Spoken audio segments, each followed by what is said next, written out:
વેદ પ્રમાણ છે. વેદ પ્રમાણ સર્વ કોઈ સ્વીકારે છે. આપણે ત્યાં ભગવાનને ન માને એને નાસ્તિક ના કહેવાય, વેદને ન માને એને નાસ્તિક કહેવાય છે. એટલે 6 આસ્તિક દર્શન અને 6 નાસ્તિક દર્શન એવા પ્રકારથી આપણે હિન્દુ ધર્મમાં ક્રમ છે કે જે વેદને સ્વીકારતા નથી. વેદા શ્રી કૃષ્ણ વાક્યાની, એટલે કે ગીતાજીમાં જે ભગવાન બોલ્યા છે એ બધા પ્રમાણ છે. આઈએ પ્રવેશ કરે. દરેક અધ્યાયનું એક એક નામ પણ છે, એ પણ જોતા જઈશું. સાથે સાથે પ્રયાસ કરીશ જેટલા શ્લોકો લઈ શકાય એની કોશિશ મારી રહેશે. પહેલો જ અધ્યાય છે અર્જુન વિષાદ યોગ. જ્યાં ગીતાજી વિષાદમાંથી પ્રસાદ સુધી લઈ જનારી કથા છે, શોકમાંથી ઉત્સવ સુધી લઈ જનારી કથા છે, મોહમાંથી મોહન સુધી લઈ જનારી કથા છે, સંશયમાંથી સમર્પણ સુધી લઈ જનારી કથા છે, પ્રશ્નાર્થમાંથી પૂર્ણ વિરામ સુધી લઈ જનારી કથા છે, પ્રશ્નમાંથી કૃષ્ણ સુધી લઈ જનારી કથા છે. જીવનમાં જે પ્રશ્નો છે એનું સમાધાનનું નામ કૃષ્ણ છે. અને જેના જીવનમાં જેણે ભગવાનને સમાધાન રૂપે સ્વીકાર્યા છે ને, એના જીવનમાં બહુ પ્રશ્નો રહેતા જ નથી.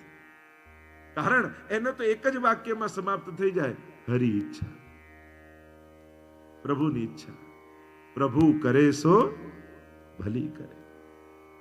જીવનના મોટામાં મોટા પ્રશ્નોનું એક વાક્યમાં એના જીવનમાં સમાધાન, જેવી ઠાકોરજીની ઈચ્છા, એક વાક્યમાં બધી જ સમાધાન. અને એ આવશે છેલ્લે હરી ઈચ્છા એ જ કહેશે. અર્જુન પણ અંતમાં આખી ગીતા સાંભળ્યા પછી શું કહે? નષ્ટો મોહ સ્મૃતિર્લબ્ધા તત્પ્રસાદાન મયાચ્યુત સ્થિતોસ્મિ ગત સંદેહ કરીષ્યે વચનમ તવ. હવે આપ જેમ કહેશો એમ કરીશ. બસ પ્રભુ જેમ કહે એમ કરવાની વાત. તો આ મહાભારતને અંતર્ગત 18 પર્વોને માં ભીષ્મ પર્વ. અથ શ્રી મહાભારત કથા, અથ શ્રી મહાભારત કથા, મહાભારત કથા, મહાભારત કથા, મહાભારત કથા, મહાભારત કથા. અથ શ્રી મહાભારત કથા, અથ શ્રી મહાભારત કથા. कथा है ये स्वार्थ की, परमार्थ की, पुरुषार्थ की. कथा है ये स्वार्थ की, परमार्थ की, पुरुषार्थ की. सारथी जिसके भये श्री कृष्ण भारत पार्थ की. अथ श्री महाभारत कथा, अथ श्री महाभारत. મહાભારત ને અંતર્ગત ભીષ્મ પર્વ. નિર્ધાર થયો, સામ સામે સેનાઓ ગોઠવાઈ ગઈ છે. અનેકવિધ પ્રકારની ચર્ચાઓ. આ મહાભારતના પ્રસંગો જોવા જાઓ તો આપણને ઘણા બધા પ્રસંગો અને સંસ્કૃત સાહિત્યમાં તો એમ કહેવામાં આવ્યું કે જે મહાભારતમાં નથી એ ક્યાંય નથી. બધા જ વિષયોને સંકલિત મહાભારતમાં કર્યા છે. આ મહાભારતને જયગ્રંથ કહેવામાં આવે છે, ઇતિહાસ કહેવામાં આવે છે. અને ઐતિહાસિક અને લોકો પછી એવી વાયકાઈ કરે, જેના ઘરમાં મહાભારત હોય એના ઘરમાં ભાગવત છે. બધાના ઘરમાં ભાગવત થાય છે, રાસ થાય છે. મૂળ વાત એ છે, આપણે લોકો ગ્રંથોથી બચવા માટે પણ એવી એવી વાયકાઓ બનાવી નથી. તો એ થાય છે કે નહીં? બસ રાખો તો નહીં થાય. અને એટલા માટે રાખો, નહીં તો સાંભળો. 1 લાખ શ્લોકોનું મહાભારત. અને એટલા માટે ભગવાન, સત્સંગ, કથા, ગ્રંથ, એના માટે કોઈ પણ પ્રકારના નેગેટિવ ભાવો પ્રગટ નહીં કરવા. કોઈ પણ એવા તુચ્છ કારણો આપી એનાથી દૂર નહીં થવું. એવું કાંઈ નથી હોતું. એટલે રાખો નહીં તો સાંભળો. મૂળ વાત, આ મહાભારતનો ગ્રંથ કૃષ્ણ અર્જુન બે જણાની વચ્ચેનો સંવાદ છે. આ કોઈ સભાગત ઉપદેશ નથી. કોઈ પ્રશ્ન કરે છે, કોઈ તને સંવાદના જેટલા પાસાઓ હોય એ આદેશ, ઉપદેશ, સંદેશ, સલાહ, સૂચન, સંકેત, સંવાદના ઘણા પાસાઓ હોઈ શકે. એ બધા જ પાસાઓ ભગવાન અને અર્જુનની વચ્ચે સિદ્ધ થાય છે. દરેક અધ્યાયના અંતમાં તમે કૃષ્ણ અર્જુન સંવાદે, અધ્યાય કોઈ પણ હોય પણ છેલ્લે તો સંવાદ રૂપે છે. એટલે કે વિવાદમાંથી સંવાદ સુધીની યાત્રા એ જ ગીતાજી છે. કારણ કે જ્યાં સંવાદ નથી હોતો ત્યાં વિવાદ થાય છે અને કઠિન છે. વિવાદમાંથી સંવાદ તરફ જવું કઠિન છે. એ તો કોઈ કૃષ્ણ જેવો ગુરુ મળે, જગત ગુરુ, તો જ વિવાદમાંથી સંવાદ તરફ જવાય. પ્રશ્નો જાગે ખરાબ નથી, પણ પ્રશ્નોના સમાધાન ગલત વ્યક્તિ પાસે લેવા જવા એ બહુ ખતરનાક છે. તમારા પરિવારમાં, તમારા કુટુંબમાં, તમારા ઘરમાં, તમારા આધ્યાત્મિક માર્ગમાં, જ્યાં પણ જીવન તમારું ગતિ કરતું હોય, અનેક પ્રશ્નો આવશે જ. પણ એ પ્રશ્નોના સમાધાન જો ગલત વ્યક્તિ પાસે લેવા ગયા ને, તે તમારા પ્રશ્નોને સંઘર્ષમાં ફેરવી નાખશે, વિવાદમાં ફેરવી નાખશે, અશાંતિમાં ફેરવી નાખશે. અને અશાંતસ્ય કુતઃ સુખમ, સગવડતાઓ સુખ નથી આપતી, શાંતિ સુખ આપે છે. અશાંતને કયું સુખ? અને એટલા માટે બહુ મહત્વનું છે જાગેલા પ્રશ્નોના સમાધાન કોઈ વ્યક્તિ, યોગ્ય વ્યક્તિ પાસે લેવા જવું. નહીં તો અર્જુનને મોહ થયો. એક સેકન્ડ માટે વિચાર કરો કે અર્જુન ધૃતરાષ્ટ્રને પૂછવા ગયો હોત કે આમાં શું કરવું, લડું કે ના લડું, તો કેવી ગીતાજી મળી હોત? ધૃતરાષ્ટ્ર એમ જ કે અરે લડાતું હશે ભાઈઓ, ચલ ચલ ઘરે બેસી જાય, આપણે શાંતિથી બેસી જઈએ, બધું આપી દે. કદાચ પ્રશ્નનું સમાધાન લેવા માટે એક એક વ્યક્તિની તમે પાસે જાઓ. મહાભારતના બધા પાત્રોનું તમે ચિંતન કરો કે જો અર્જુને આને પૂછ્યું હોત તો શું જવાબ મળે. આને અત્યારે હું એમાં જતો નથી કારણ કે સમય ઘણું જતું રહેશે, પણ એક એક વ્યક્તિ પાસે જો તમે ચિંતન કરો કે જો અર્જુન પૂછવા ગયો હોત તો કેવી ગીતા મળે. જે સ્વયં નિશ્ચિંત નથી એ તમને ક્યારે ચિંતા મુક્ત નહીં કરી શકે. જે સ્વયં આનંદિત નથી એ તમારા જીવનમાં ક્યારે પ્રસન્નતા નહીં લાવી શકે. જે પોતે સંપૂર્ણ સમર્પિત હોય એ જ તમારા ભટકાવને અટકાવી શકશે. પોતે સમર્પિત વ્યક્તિ જ સમર્પણ સિદ્ધ કરાવી શકે. ભટકતો વ્યક્તિ ક્યારે શાંતિ ના આપી શકે. એ તો ઘણા લોકો એવા તકો પણ ગોતતા હોય કે ઘણીવાર કોઈ બીમાર પડ્યા હોય બા ને, તો ઘણા લોકો મળે તેમ કે લો તમારા બા તો આટલી સેવા કરતા, તોય માંદા પડ્યા તોય હોસ્પિટલમાં. હવે માંદા પડે ને હોસ્પિટલ બંનેને મેળ ક્યાં? પણ લોકોની ચતુરાઈ આ છે. એ કહેવા એમ માંગે છે કે સેવા અને પાઠ કરવાથી કાંઈ થવાનું નથી. તો અચ્છા, જે નથી કરતા સેવા અને પાઠ એ હોસ્પિટલમાં નથી જતા? આ ચતુરાઈ છે સમાજની. તમારી શ્રદ્ધાને ડગાવવા માટે તમારી નાજુક ક્ષણોનો ઉપયોગ કરી તમારા મનને વિચલિત કરી નાખે. અરે આમ મહાદેવજી પર દૂધ ચડાવો તો દૂધ કેટલું બગડે, એના કરતા કોઈ ગરીબને પીવડાવો. પણ એ પિક્ચર વાળા એમ કે છે અમારી મૂવી જોવા ના આવતા, એ 500 રૂપિયાની ટિકિટનું દૂધ કોઈને પીવડાવી દેજો ને. ના, મૂવી જોવા તો આવો, અમને તો કમાવા દો, પણ મહાદેવજી પર નહીં ચડાવવાનું, ગિરિરાજજી પર નહીં ચડાવવાનું. આ ચતુરાઈ છે, આ હોશિયારી છે. એમ કેવું જોઈએ કે પોસ્ટર લગાવી દો કે અમારી મૂવી જોતા નહીં, 500 બગાડતા નહીં, 3 કલાક માટે ખોટા 500 રૂપિયા બગડે તો ગરીબને જમાડી દો. કોઈ 5 સ્ટાર હોટલમાં પૂછે છે કે રોજ આટલું અન્ન બગડે છે તો કરો છો શું? કોઈ ફ્લાઇટના કોઈને પૂછે છે કે રોજ આટલું ખાવાનું ફ્લાઇટમાં બગડે છે તો કરો છો શું? ત્યાં કોઈને કાંઈ આટલા લગ્નોના સમારંભોમાં કોઈ પ્રશ્ન કરે છે? પણ બધાને નડે છે એક કટોરી ઠાકોરજીને ધરેલું દૂધ. કોઈ લેનારું નથી, શું કરવું? અરે ઘણા પીનારા છે. મૂળ વાત એ છે, જો સામગ્રી કોઈની ના લેવાય, પ્રસાદ તો બધાને વંટાય. એ તો જીવ માત્ર માટે છે. પ્રસાદ છે ને એ તો પશુ પંખી જીવ કોઈ પણ લઈ શકે. અરે એક ઝાડના મૂળિયામાં પધરાવો ને તો એ લીલુંછમ થઈ જશે. મૂળ વાત કરવાની તો એ છે. પણ લોકોને એ બધું નથી દેખાતું. પ્રશ્નો કરવા હોય તો આપણે ઘણા કરી શકીએ છીએ, લોજિક ઘણા આપી શકાય છે, પણ લોકોની આ ચાલાકી છે. તો મૂળ જે વાત કરી રહ્યો છું, સમાધાન કોની પાસે લેવા જાઓ છો ને, એ બહુ મહત્વનું છે. જીવનમાં જાગેલા પ્રશ્નો ગમે તેને ના પૂછતા, નહીં તો એ શંકાને સંઘર્ષ સુધી લઈ જશે. સદગુરુને પૂછો તો એને શંકા એક અવસર છે, એ તમારી શંકાને શ્રદ્ધા સુધી લઈ જશે. કે આને પ્રશ્ન કર્યો અને મોકો મળે અને પોતાના વાત એના ગળે ઉતારી એ જ શંકાને શ્રદ્ધામાં ફેરવી. અને એ જ રીતે કોઈ અન્ય વ્યક્તિ હશે તો એ શંકાને એટલી દ્રઢ કરી નાખશે કે છેક સંઘર્ષ અને નાસ્તિકતા સુધી લઈ જશે. એટલે જીવનમાં બહુ જ મહત્વનું છે. પ્રશ્ન જાગે ખરાબ નથી, પૂછો છો કોને એ બહુ મહત્વનું છે. તમારા જીવનના સમાધાન તમે કોની પાસે મેળવવા જાઓ છો, એનાથી તમારા જીવનનું પથ નક્કી થાય છે. કે તમારી સોચ ક્યાં જશે એ જેના આશ્રય છો એના પરથી નક્કી થાય.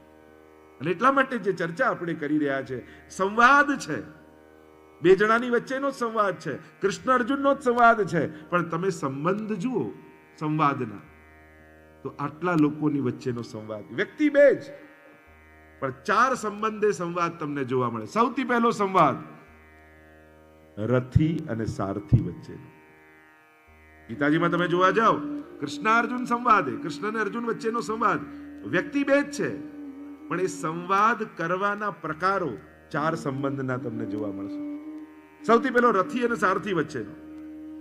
જ્યારે અર્જુન પોતે રથી છે અને ભગવાન સારથી બન્યા છે, ને એવું પ્રતિજ્ઞા લીધી છે કે હું સારથી રહીશ, પણ ક્યારે હથિયાર હાથમાં નહીં લઉં. અને સારથી બનીશ એટલે યુદ્ધ સમયે કેવલ રથ ચલાવવું એટલું જ નહીં. મહાભારતમાં તમે વાંચો ને તો યુદ્ધ પૂરું થઈ જાય પછી રથને ચોખ્ખો કરે, કાંક ઘોડાને વાગ્યું હોય તો એના ઘાવ પર દવા લગાવે, એને જળ પીવડાવે, એને ભોજન કરાવે. ભગવાન જે રોલ સ્વીકારે એને પૂરેપૂરો નિભાવે છે.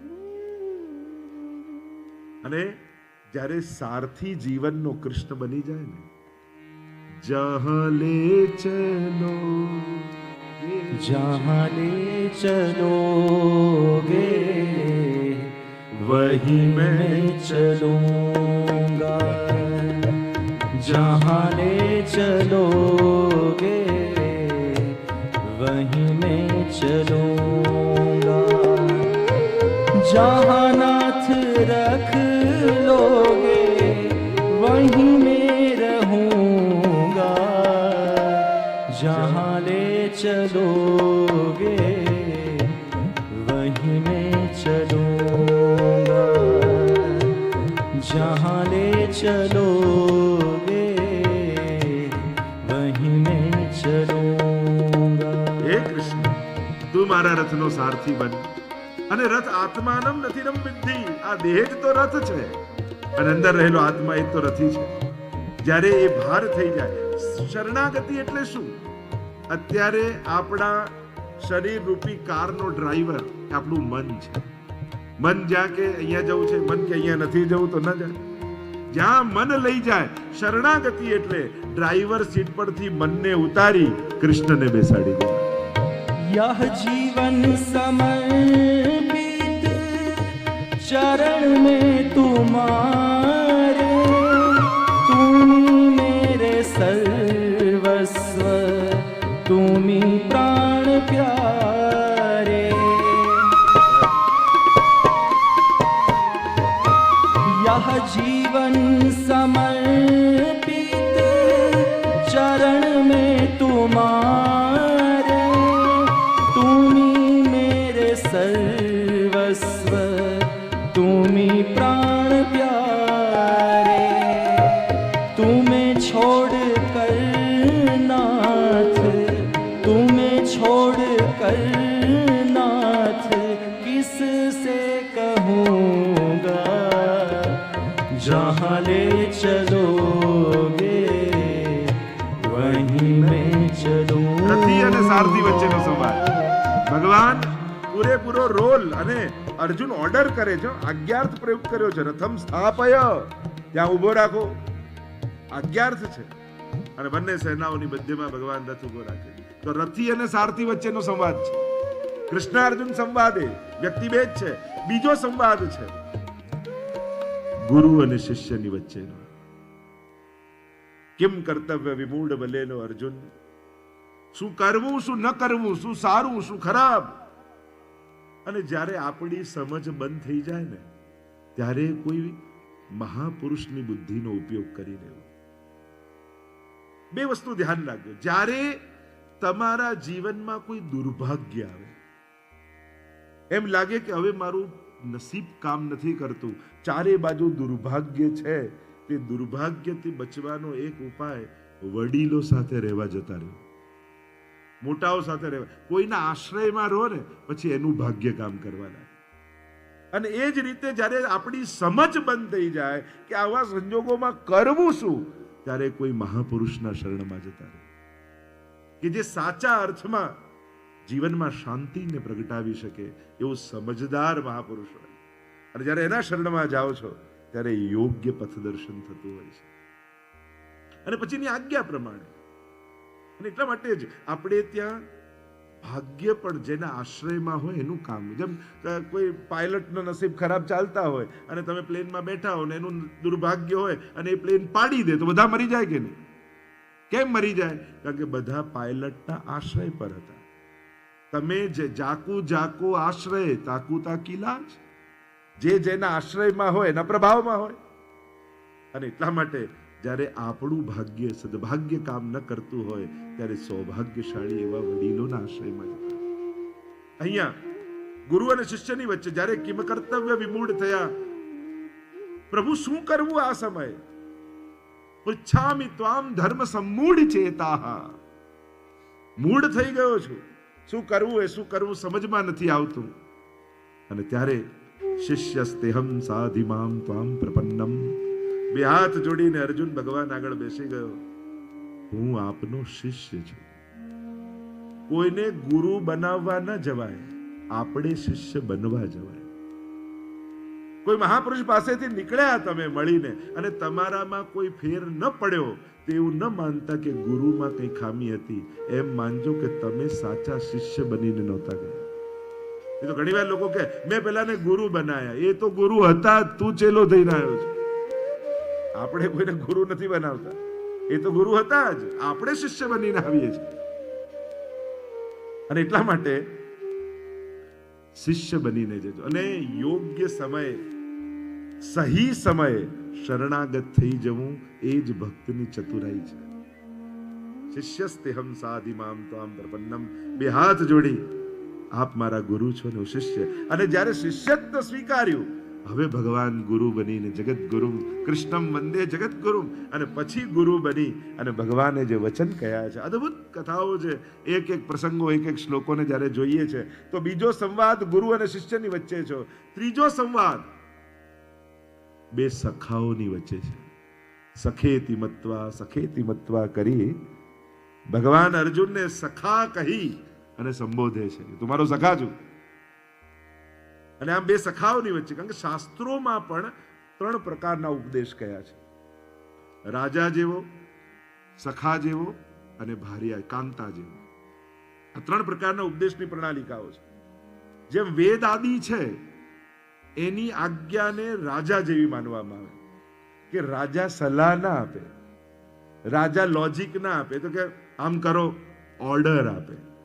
તો વેદના ઓર્ડર છે, સત્યમ વદ ધર્મમ ચર, એમાં પછી કોઈ લોજિક ના આવે, એમાં કોઈ સમજાવવાનું ના આવે. એ તો અક્ષરે અક્ષર ફરમાનની જેમ પાળવાના જ હોય, એમાં પછી કોઈ બાંધછોડ ન ચાલે. આ રાજા જેવો ઉપદેશ કહેવાય. બીજો શાસ્ત્રોએ કહ્યું સખા જેવો.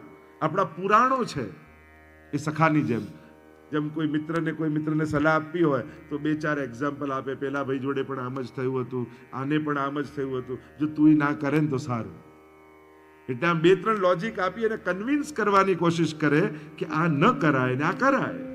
એમ પુરાણો પણ અનેક પ્રકારના ઉદાહરણો આપી, એક્ઝામ્પલો આપી અને આપણને સમજાવે છે ધર્મ શું છે અને અધર્મ શું છે. વિધેયાત્મક ધર્મ, નિષેધાત્મક ધર્મ બંનેની ચર્ચા કરી છે.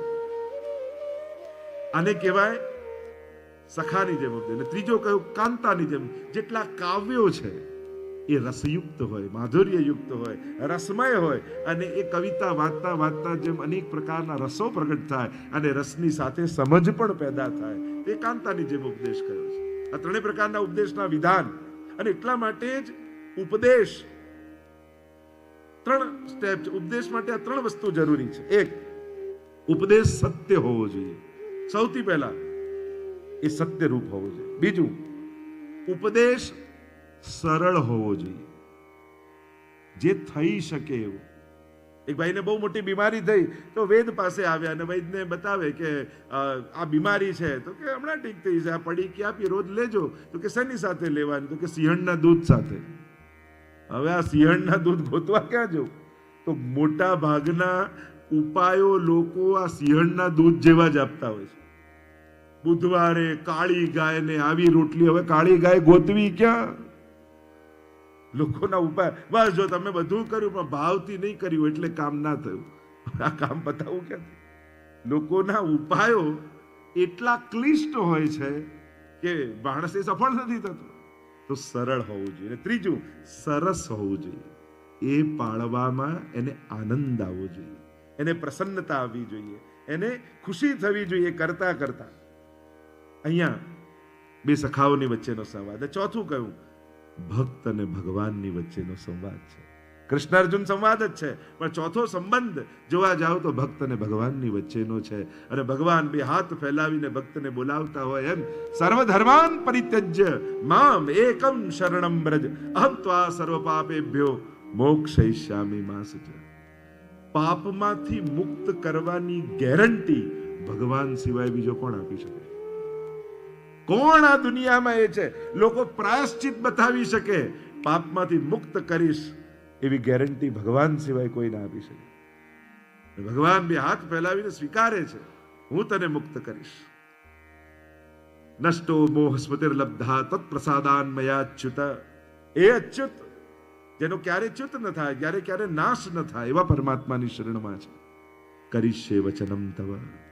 ભગવાન મોહનો નાશ કરી રહ્યા છે અર્જુન. નષ્ટો મોહ, મારા મોહનો નાશ થઈ ગયો. તો આમ 2 વ્યક્તિ છે પણ સંવાદ 4 સંબંધે છે. પ્રવેશ જ્યારે કરીએ, પ્રથમ અધ્યાય અર્જુન વિષાદ યોગ. અર્જુન, 5 પાંડવોની કથા બધા જ જાણો છો. યુધિષ્ઠિર, ભીમ, અર્જુન, નકુલ ને સહદેવ. એમ તો જીવનના યુદ્ધને જીતવા માટે આ 5 પાંડવ જોઈએ. યુધિષ્ઠિર એટલે ધર્મ, ભીમ એટલે બળ, અર્જુન એટલે સાહસ, નકુલ એટલે બુદ્ધિ, ને સહદેવ એટલે બુદ્ધિ, નકુલ એટલે સૌંદર્ય. આ 5 વસ્તુ હોય ત્યારે જીવનનું યુદ્ધ. પણ એની સાથે કૃષ્ણની કૃપા ભળે ત્યારે મહાભારત જીતી શકાય. ચર્ચાઓ ઘણી કરી શકાય, પણ અર્જુનનો અર્થ થાય જે રુજુ છે એ અર્જુન, જે કોમળ છે, જે લાગણીશીલ છે. ભલે ગમે તેટલો યોદ્ધા છે, વીર છે. ક્ષમા વીરસ્ય ભૂષણમ. એટલે તો કહ્યું કે જેના બાહુમાં તાકાત બહુ હોય ને એનું હૃદય અતિ કોમળ હોવું જોઈએ. બળ જો ફૂલ છે તો એની સુગંધ કરુણા છે. કે જે તાકાતવાન વ્યક્તિ છે એના હૃદયમાં જો કરુણા નહીં હોય ને તો એની બળ જ જગતનો સર્વનાશ કરી નાખશે. અને એટલે જ આ દુનિયાના સમર્થ લોકો સમજદાર બનેલા રહે ને બહુ જરૂરી છે. એટલે જ એમને સત્સંગની વધારે જરૂર છે. કારણ કે સમર્થ લોકોની જો બુદ્ધિ બગડીને તો દુનિયાનો સર્વનાશ કરી નાખશે. આજે પણ જોઈએ, ઘણી વાર ચર્ચા કરી, આમ રશિયાએ આવો એટેક ના કરવો જોઈએ આના ઉપર. અરે તું રોજ ઘરે એટેક કરે છે એનું શું? ખાલી જગ્યાનો જ ફરક છે ને. એ એના લેવલ પરથી કરે છે, તું તારા લેવલ પરથી કરે છે. મૂળ વાત તો આક્રમણની વૃત્તિની જ છે. એ નાના પાયે હોય કે મોટા પાયે હોય, જે સ્તરે હશે એ સ્તરે બીજાનું હડપવાની જે વૃત્તિ છે એ જ ધૃતરાષ્ટ્ર વૃત્તિ છે. ધૃતમ રાષ્ટ્રમ યેનસ. બીજાનું પડાવી લેવાનો જે વૃત્તિ છે એને ધૃતરાષ્ટ્ર કહેવાય છે. અહીંયા અર્જુનનો અર્થ થાય જે રુજુ છે, જે કોમળ છે, આટલો બળવાન હોવા છતાં જેના હૃદયમાં કરુણા છે. અને એટલે જ ભગવાને 5 પાંડવોમાંથી અર્જુનને કેમ પસંદ કર્યો? નહીં તો ધર્મને પસંદ કર્યો. ધર્મ સંસ્થાપનાર્થાય ભગવાન તો આવે છે ધર્મની સ્થાપના માટે. બળને પસંદ કરવો જોઈએ, કારણ કે પરિત્રાણાય સાધુનામ વિનાશાય દશકૃતા. એક એક તમે જુઓ તો એક એક પાંડવોને મુકતા જાઓ કે ભગવાન કેમ અર્જુનને પસંદ કરે છે. ચર્ચા કદાચ લાંબી થઈ જશે. અહીંયા અર્જુન વિષાદ યોગ, દરેક અધ્યાય યોગ છે. યોગના અનેક અર્થો ગીતાજીએ કર્યા. જે રૂઢ અર્થ હતો ને યોગનો પતંજલિનો, એને એક જુદો દ્રષ્ટિકોણ ભગવાન આવે. કાર્ય કૌશલમ યોગ, એને પણ યુજ્યતિ યોગ, અનેક અનેક યોગની અનેક વ્યાખ્યાઓ ગીતાજીમાં આવે છે. અને એટલા માટે યોગ શબ્દને સમજવા માટે ગીતાજીનો દ્રષ્ટિકોણ લેવો પડે. અહીંયા અર્જુન વિષાદ યોગ, વિષાદ જાગ્યો છે. અને વિષાદ જીવનમાં ક્યારે આવે? ઘણી લક્ષણો, આપણે ઘણા લક્ષણો જોઈ શકીએ કે આપણા જીવનમાં શોક ક્યારે આવે, વિષાદ ક્યારે આવે. ઘણા રીતે એના પક્ષો જોઈશ. આપણે 18 અધ્યાય જોયું છે, બહુ ઊંડાણમાં ન જતા. અર્જુન વિષાદ યોગ શરૂ થાય છે દુનિયાને દ્રષ્ટિ આપનારો આ મહાનતમ ગ્રંથ, અને એનો પહેલો શ્લોક બોલે છે એક અંધ વ્યક્તિ. ધૃતરાષ્ટ્ર ઉવાચથી ગીતાજીનો પ્રારંભ થાય છે. વિચાર કરો, આખી દુનિયાને જે દ્રષ્ટિ આપનારો મહાનતમ ગ્રંથ છે, એની શરૂઆત એક અંધ વ્યક્તિના બોલવાથી થાય, જેને દેખાતું નથી અને દેખવા માંગતોય નથી. કેવલ આંખોથી અંદર નથી, કેવલ દ્રૌપદી આંખે પાટા બાંધ્યા નથી, આ ગાંધારી આંખે પાટા બાંધ્યા નથી, આને એની બુદ્ધિ પર બી પાટા બાંધ્યા છે. જે જોવું જોઈએ એ જોવા નથી માંગતો, કારણ કે ક્યાંક એનો સ્વાર્થ હણાય જ. જો સત્યને જોઈ લે તો સ્વાર્થ સિદ્ધ ન થાય, અને સ્વાર્થ સિદ્ધ કરવા માટે સત્યને જોવા તૈયાર નથી.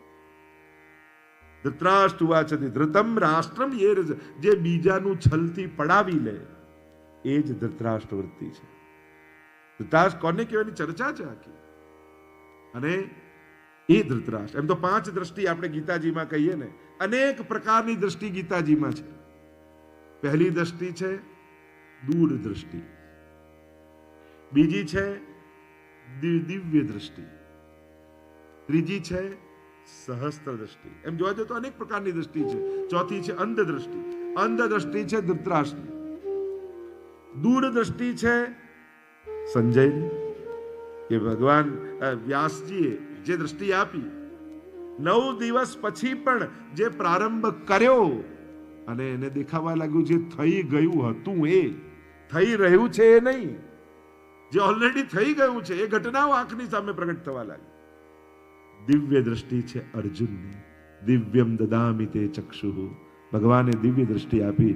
અને લૌકિક દ્રષ્ટિએ મારા દર્શન નહીં થાય, અને દિવ્ય દ્રષ્ટિ જ્યાં ભગવાન આપે છે, અને ત્યાં કર્તુમ અકર્તુમ અન્યથા કર્તુમ, પાલક સર્જક સંહારક રૂપે પરમાત્મા સાક્ષાત દર્શન આપે છે.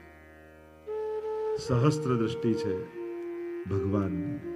સહસ્ત્ર શીર્ષા પુરુષા, હજારો મુખ, જ્યારે વિરાટ સ્વરૂપના દર્શન થાય છે, એ વિશ્વ રૂપ દર્શન, અને ત્યારે હજારો દ્રષ્ટિઓ પરમાત્માની દેખાય છે.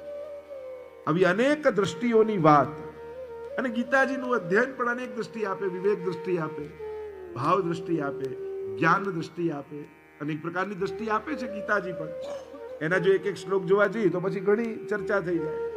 તો અર્જુન વિષાદમાં જ પૂરું થઈ જશે, તો પ્રસાદ સુધી ક્યારે પહોંચી? આપણે તો 18મા અધ્યાય સુધી પહોંચવાનું છે, યાત્રા કરવાની છે. અહીંયા 18નો આંક બહુ જ મહત્વનો છે. મહાભારતના પર્વ 18, ગીતાજીના અધ્યાય 18, મહાભારતનું યુદ્ધ ચાલ્યું 18 દિવસ. 18નો આંકડો બહુ મહત્વનો છે. 1 અને 8 જો આ બંને ભેગા થઈ ગયા હોત તો 9 બનીને પૂર્ણાંક થઈ જાય. પણ આ બે ભેગા, 8 એટલે જીવ અને 1 એટલે બ્રહ્મ. આ ભેગા થાય તો જીવ પૂર્ણ થઈ જાય. પણ એ ભેગો ન થઈ શક્યો. જો 9, આપણે પ્રસિદ્ધ કહે 9 એકા 9, 9 દુ 18, 8 ને 1 2 9 થઈ જાય, 8 તરી 36, 6 ને 3, બહુ પ્રસિદ્ધ કથા છે. પણ એ જ 8 નો આંક જુઓ, 8 એકા 8 દુ 16, 6 ને 1 ઘટ્યો 7, 8 તરી 24, 4 ને 2 6, 1 ઘટ્યું, 8 ચોક 3 ને 2 5, 1 ઘટે છે. આ જીવાત્મા એ જો આ એક સાથે ભળી ગયું હોત તો ઓમ પૂર્ણમદઃ પૂર્ણમિદં પૂર્ણાત પૂર્ણમુદચ્યતે, પૂર્ણ થઈ જાય. અને ઘણી બધી અન્ય ચર્ચાઓ પણ 18ની કરી શકાય છે. અહીંયા જ્યારે ધૃતરાષ્ટ્ર ઉવાચથી આઈએ ગીતાજી में प्रवेश करते हैं. धर्म क्षेत्रे कुरुक्षेत्रे समवेत्तायुत्सव मामकाः पांडवाश्चैव किं कुर्वत संजय. किम कुर्वत संजय. धर्म क्षेत्रे कुरुक्षेत्रे साधारण जो व्याख्या करूं तो धर्म क्षेत्र एवा कुरुक्षेत्र में समवेत्ता युत्सव युद्धनी इच्छा वाला समबलिया मामकाः मारा પાંડવાશ્ચૈવ અને પાંડુના દીકરાઓ પુત્રો કિમ કુર્વત શું કરી રહ્યા હતા? આ પ્રશ્ન છે ધૃતરાષ્ટ્રનો. સૌથી અધર્મી મહાભારતમાં કોઈ હોય તો ધૃતરાષ્ટ્ર છે. અને એના મુખમાંથી સૌથી પહેલો શબ્દ કોઈ નીકળ્યો હોય તે ધર્મ નીકળ્યો છે. કારણ કે અધર્મીઓ ધર્મના નામનો દુરુપયોગ કરતા હોય છે. જાણે ધર્મની બહુ ચિંતા ન હોય ને એવી ચિંતા બતાવીને ધર્મનો દુરુપયોગ કરી લે. ધર્મની રક્ષાના નામે ધર્મનો દુરુપયોગ કરી લે. એટલે પહેલો શબ્દ એટલે આખા ગીતાજીનો સાર જો તમે 18 અધ્યાય 700 શ્લોકોનો જુઓ તો પહેલો અક્ષર ગીતાજીમાં ધર્મ. ધર્મ ક્ષેત્રે કુરુક્ષેત્રે સમવેત્તા. અને ગીતાજીનો છેલ્લા શ્લોકનો છેલ્લો શબ્દ यत्र योगेश्वरः कृष्ण यत्र पार्थो धनुर्धरः तत्र श्री विजयो भूतिर ध्रुवा नितिर मतिर मम. એટલે પહેલો શબ્દ ધર્મ, છેલ્લો શબ્દ મમ. ધર્મ મમ, ધર્મ જ મારું છે. આમાં આખી ગીતાજી સમાઈ ગઈ. એક ધર્મ મારું છે. બાકી જે કાંઈ કરું છું એ ક્યાંક ને ક્યાંક મારા કર્મો છે જે બંધન રૂપે મારા જીવનમાં આવે છે. એક ધર્મ જ બધા બંધનોથી મુક્ત કરનારું છે. અને એ ધર્મની સ્થાપના માટે ભગવાન પધાર્યા છે. શરૂ કર્યું ધર્મ ક્ષેત્રે કુરુક્ષેત્ર. કુરુક્ષેત્ર એવા ધર્મ ક્ષેત્રમાં જો આ કુરુક્ષેત્રનું મેદાન આજે પણ, અને આજે ગીતા જયંતિમાં તો હજારો લાખો લોકો એ ગીતાજીના પારાયણ ને પાઠ કરતા હોય ત્યાં. અને એ કુરુક્ષેત્રના મેદાનને ધર્મક્ષેત્ર કહ્યું. એના ઘણા કારણો. એમાં એક કારણ જે કુરુ રાજા હતા જેના પરથી કૌરવ નામ આવ્યું છે. અને એટલા ધર્મશીલ હતા કે રાજ્યના રાજા હોવા છતાં ક્યારે પ્રજાના કરનો ઉપયોગ પોતાના માટે નહીં કરતા. પોતે ખેતી કરતા આ જગ્યામાં અને એમાં જે અનાજ પાકે એનાથી પોતાનું જીવન નિર્વાહ ચલાવતા. અને આમ પોતાના સ્વધર્મને પાળી અને શાસન કરતા. એટલા માટે આ કુરુક્ષેત્રને ધર્મક્ષેત્ર કહ્યું છે. અનેક અનેક અર્થો આ ગીતાજીના તો એક એક શબ્દોના અનેકવિધ અર્થો કરવામાં આવ્યા છે. ધર્મક્ષેત્રે કુરુક્ષેત્રે કયું ક્ષેત્રે ક્ષેત્રે ધર્મ કુરુ. અથવા કુરુક્ષેત્ર શું છે તો કે આપણું શરીર જ કુરુક્ષેત્ર છે. કારણ આ એક એવું ક્ષેત્ર છે. ઇદમ શરીરમ ક્ષેત્ર ઇત્યભિધીયતે. ગીતાજીમાં પણ ભગવાન કહ્યું આ જ તો ક્ષેત્ર છે. અને કાંઈ કરવા આને જોઈએ. કર્મ કર્યા વગર જીવ રહી શકતો જ નથી એમ ગીતાજીમાં ભગવાન કહે છે. તમે એમ કહો લો હું કંઈ નહીં કરો, લો આ બેઠો, તો આ બેઠો એ પણ એક કર્મ છે. કાંઈ નહીં કરું, જો આપણે કહું કાંઈ નહીં કરું એટલે કંઈ નહીં કરવું એ પણ કરવું જ છે ને. કંઈ ન કરવું પણ કંઈક કર્મ છે. તો આ કુરુક્ષેત્રને ધર્મ ક્ષેત્ર બનાવે એ જ ભગવદ ગીતા છે. અત્યારે એના પ્રત્યેક કર્મો એના સ્વાર્થને સિદ્ધ કરનારા છે. અને હવે આ ગીતાજીનું જ્ઞાન આ કુરુક્ષેત્રને ધર્મ ક્ષેત્રમાં પરિણમિત કરશે. ધર્મ ક્ષેત્રે કુરુક્ષેત્રે સમવેત્તા યુયુત્સવ. સમબળિયા કેવા છે? મુમુક્ષુઓ ભેગા નથી થયા, યુયુત્સુઓ ભેગા થયા છે. યુદ્ધની ઈચ્છા વાળા ભેગા થયા છે. અને અત્યારનું માણસ પણ તમે જુઓ, સમાજ પણ દરેકની ભીતર યુયુત્સુ વૃત્તિ વધી રહી છે. સંઘર્ષ અને કોમ્પિટિશનની વૃદ્ધિ, કમ્પેર અને કોમ્પિટિશન, આ બેમાં જ માણસ જીવે છે. સવારે જાગતાની સાથે જે ખોલીએ છે, ઓ આ તો અહીંયા ફરવા ગયા, આણે આ ગાડી લીધી, આણે આ કર્યું, અને ઘરમાં શરૂ થાય આપણે જ ક્યાંય નથી જતા. મૂળ વાત એ છે સુખની સ્પર્ધા ન હોય, સુખનો દેખાડો ન. જો શાસ્ત્ર એમ કે સુખ ભોગવો એનો વાંધો નથી, પણ એનો દેખાડો કરશો ને તો બીજાના જીવનમાં તમારું સુખ દુઃખનું કારણ બની જશે. ગીતાજીમાં ભગવાન કહે છે યસ્માનનો દુજતે લોકો લોકાનો દુજતે છે.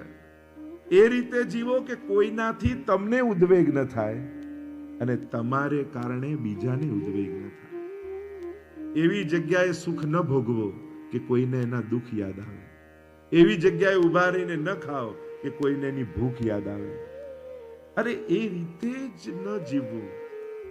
પોતાના જીવનનો જ સંયમ એવો હોય કે આપણને જોઈને કોઈનું મન ન બગડે, એવો આત્મ સંયમ રાખીને જીવવું. એમાં બધું જ આપણો વ્યવહાર પહેરવે બધું જ આવી જાય. આપણા જીવનને એ રીતે જીવો કે આપણને જોઈને કોઈને બે સારા વિચારો પેદા થાય, કોઈમાં અહોભાવ પ્રગટ થાય. તો આપણે વિકારના કારણ બનીને ફરીએ છીએ કે સંસ્કારના કારણ બનીને ફરીએ છીએ એ આપણે જ નક્કી કરવાનું છે. સમાજમાં સ્વયં શિસ્ત. કોઈ આપણને શું કહે, કોઈ આપણને શું ટકે, કોઈનો શું અધિકાર છે આપણને કહેવાનો. કોઈ કહે અથવા કોઈ ટોકશે એટલે હું સારો બનીને રહું, તે સારાઈ બહુ ટકશે નહીં. મારે ઉત્તમ રીતે જીવવું છે એ આપણો સંકલ્પ હોય તો જ આ બધું ટકે. ઘણી વાર હવેલીમાં વાત થતી હોય તો કેમ કે ના ના ચોખ્ખું રાખવું જોઈએ, આપણે હવેલીમાં બધું ચોખ્ખું રાખીએ, કોઈ આવે તો કેવું સારું લાગે. મેં તો બીજાની આંખને સારું લાગે એના માટે ચોખ્ખાઈ કરો તો બહુ ટકશે નહીં. આપણને ગંદુ ગમતું નથી એટલા માટે આપણે ચોખ્ખું રાખવાનું છે કે આપણને ખરાબ પસંદ નથી, બીજા જોઈને રાજી. કારણ કે આપણી તકલીફ શું છે, આપણું જીવનનું બધું સારામાં સારી વસ્તુઓ, સારામાં સારા બધા પદાર્થો, જે કાંઈ પણ મોંઘું અને સારું હોય છે ને એ હંમેશા આપણું બીજા માટે જ હોય છે. જો તમે સારામાં સારો તમારો ટી અને ડિનરનો સેટ ક્યારે કાઢો? કેમ હસવાનું? તમે ઘરમાં સારામાં સારી ચાદર ક્યારે પાથરો? તમે સારામાં સારા કપડા ક્યારે પહેરો?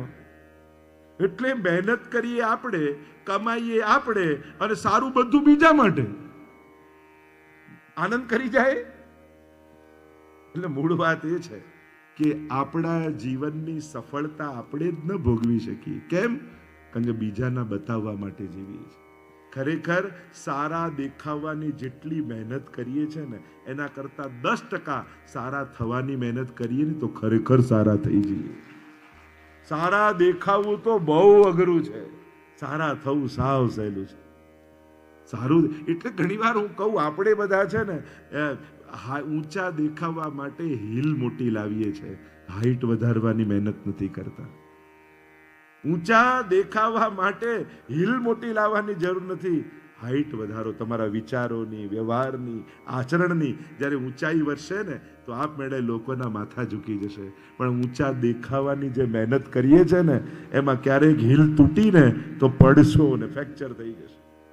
આ બધાના ફ્રેક્ચર એમાં જ થઈ જાય. ફિઝિકલી નથી કહેતો, આ જ્યારે આ એક તાત્વિક અર્થમાં કહું છું. બાકી તો ઊંચા દેખાવ, સારા દેખાવ એમાં કોઈ સારું જ થવું જોઈએ. નબળું શા માટે? ભગવાને બધું સારું આપ્યું તો સારી રીતે જ જીવો. સારા વસ્ત્રો પહેરો, સારા દેખાવ, સારું ભોગવો, સારું કરો. નહીં તો ઘણા લોકો જે ભેગું કરી રાખે ભેગું કરે. દીકરાના લગ્નમાં કામ લાગશે, આના લગ્નમાં 20 વર્ષ સંગરી રાખે અને દીકરાના લગ્ન, જો મારા લગ્નમાં એકે વસ્તુ કાઢી છે ને તો હું લગ્ન જ નહીં કરું. બાની બિચારાની 50 વર્ષની મહેનત પાણીમાં ફેરવી નાખી. 1 વર્ષ સુધી કામ ન લાગવાનું હોય તો સમજી લેવું આ મારા કામમાં આવવાનું જ નથી. બને એટલો વિનિયોગ, દાન, ભોગ અને નાશ 3 જ ગતિ છે. તો તમે મને યાદ અપાવતા રહો, 18 અધ્યાય મારે પૂરા કરવાના છે. યુયુત્સવ, યુદ્ધની ઈચ્છા વાળા, સંઘર્ષ. આ આપણે પેદા દરેક વસ્તુમાં જે વસ્તુઓ શાંતિ અને આનંદ આપનારી હતી એને પણ કોમ્પિટિશનમાં ફેરવી નાખી. સંગીતનું તો કે કોમ્પિટિશન, ડ્રોઈંગનું તો કે કોમ્પિટિશન. કળાઓને પણ કોમ્પિટિશન આપી દેશો, હા એની ક્વોલિટી સુધરશે પણ પ્રસન્નતાનું કારણ નહીં રહે. ક્યારે પણ સ્પર્ધાઓ શાંતિના કારણ નથી બનતી શકાય. ઉલટાનું વૈષ્ણવ તેમ તારે પેલો પડી ગયો, પણ આ દુનિયામાં બધા રેસમાં છે, પડેલા માટે કોણ ઊભું રહેવાનું છે? આપણે બધા દોડીને આગળ નીકળવાની વાત છે. તો યુયુત્સુ વૃત્તિ છે, મુમુક્ષુ વૃત્તિ નથી. સમવેતતા યુત્સ મામ કાહા. અહીંયા ધૃતરાષ્ટ્ર દેખાય છે. મારા, આ મારું ને તારું એ જ તો મહાભારતનું કારણ છે. રામાયણ, ભાગવત અને મહાભારત તમે જો રામાયણમાં જોશો ને તો બધા આ તારું તારું બધા એકબીજાને આપે છે.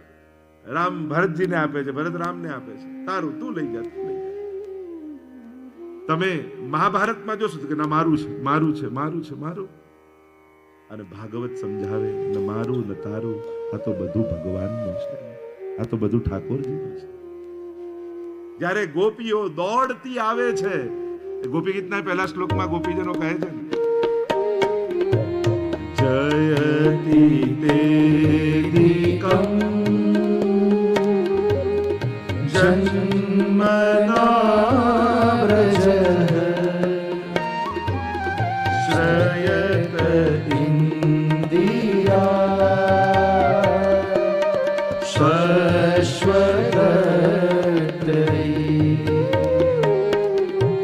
દયિત દૃશ્યતા દીક્ષુતાવતા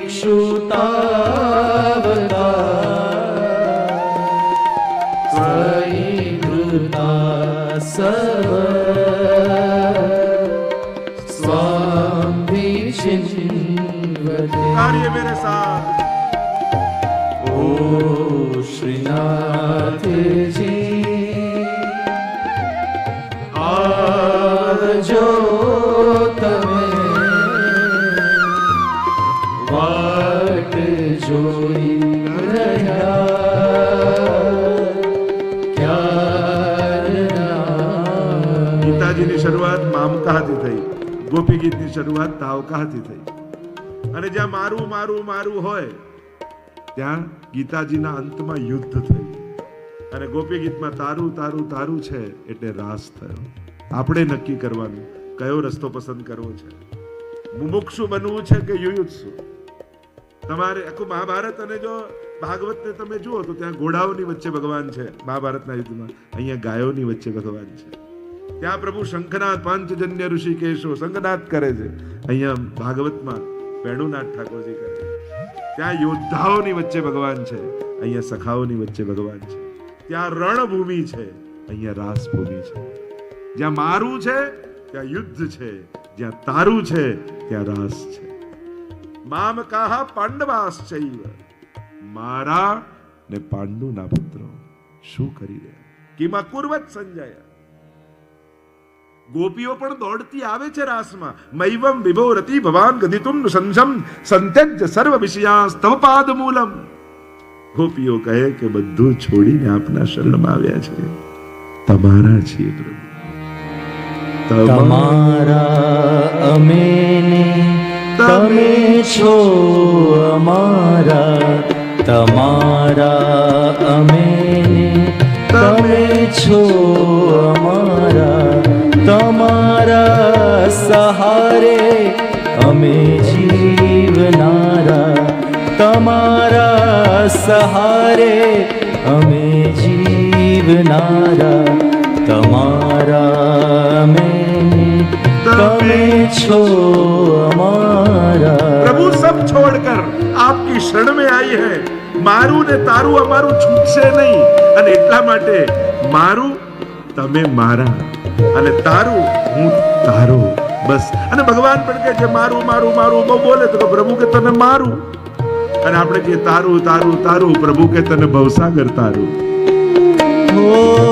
અમે યાદ કરીએ ન કરીએ છતાંય, અમે યાદ કરીએ ન કરીએ છતાંય, તમે યાદ અમને સદા રાખનારા, તમે યાદ અમને સદા રાખનારા.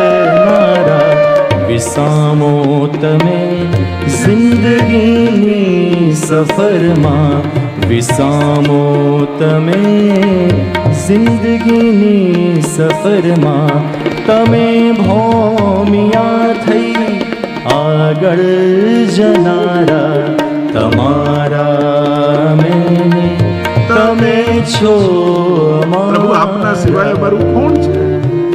જેમ તપતા તડકામાં વ્યક્તિ ભટકતો કોઈ છાયાને ગોતતો હોય એમ પ્રભુ સંસારના તાપમાં ભટકતા ભટકતા આ કૃષ્ણ રૂપી વડનો અમને મળ્યો છે. હવે એને છોડીને જવાની ઈચ્છા નથી. શરણાગત થયેલી ગોપીઓ સંપૂર્ણ શરણાગતિ કહે પ્રભુ હવે दूर થઈશું તો મરી જ માનો गुड़ की मक्खियां. रसकान जी के शब्दों में कहूं जैसे कोई मक्खी गुड़ के डेली में चिपक जाती है, कितने भी उसको उड़ाओ वहां मर जाएगी पर दूर नहीं जाएगी. प्रभु हम भी ऐसे मक्खी जैसे हो गए, अब मर जाएंगे पर दूर नहीं जा पाएंगे.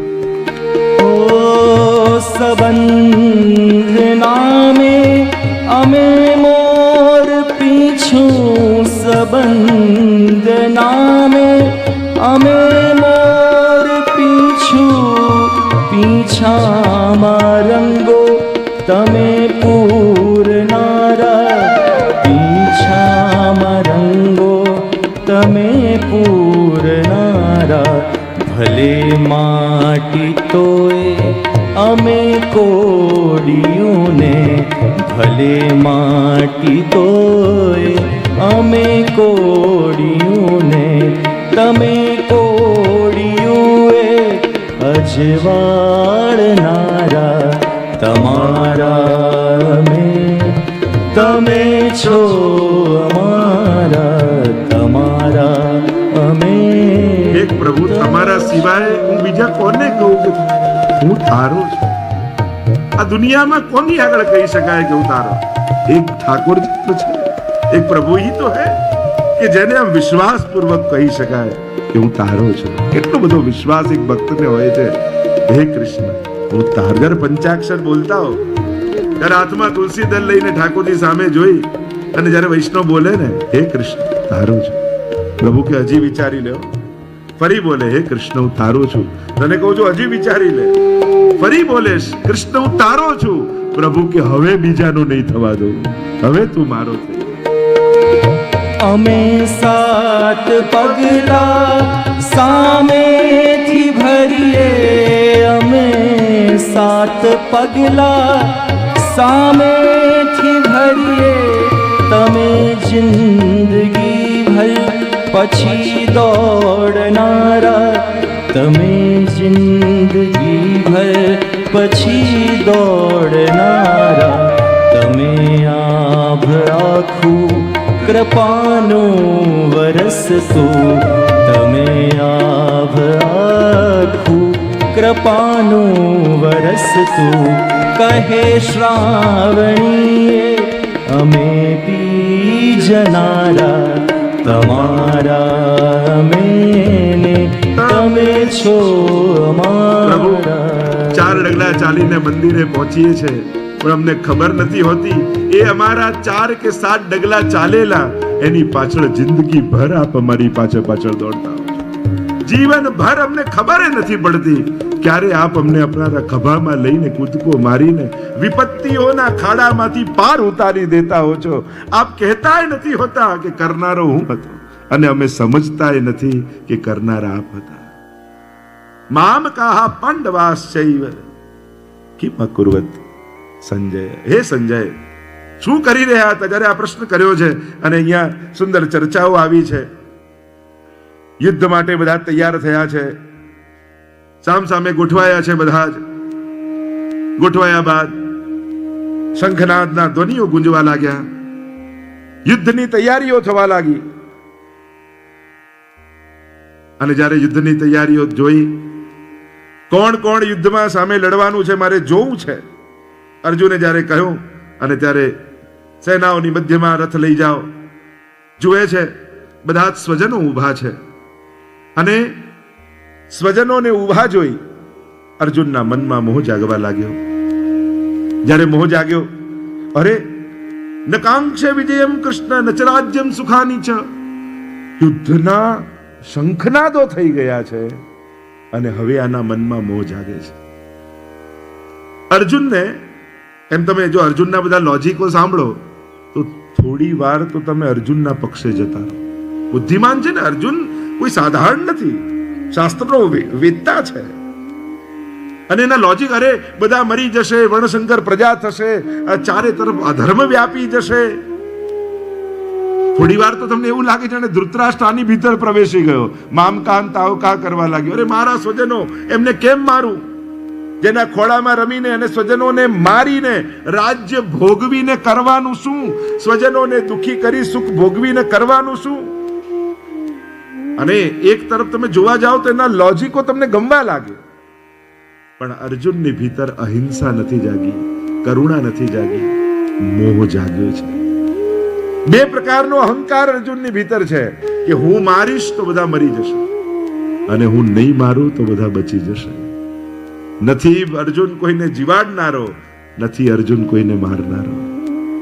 ભગવાન શાંતિથી સાંભળે છે.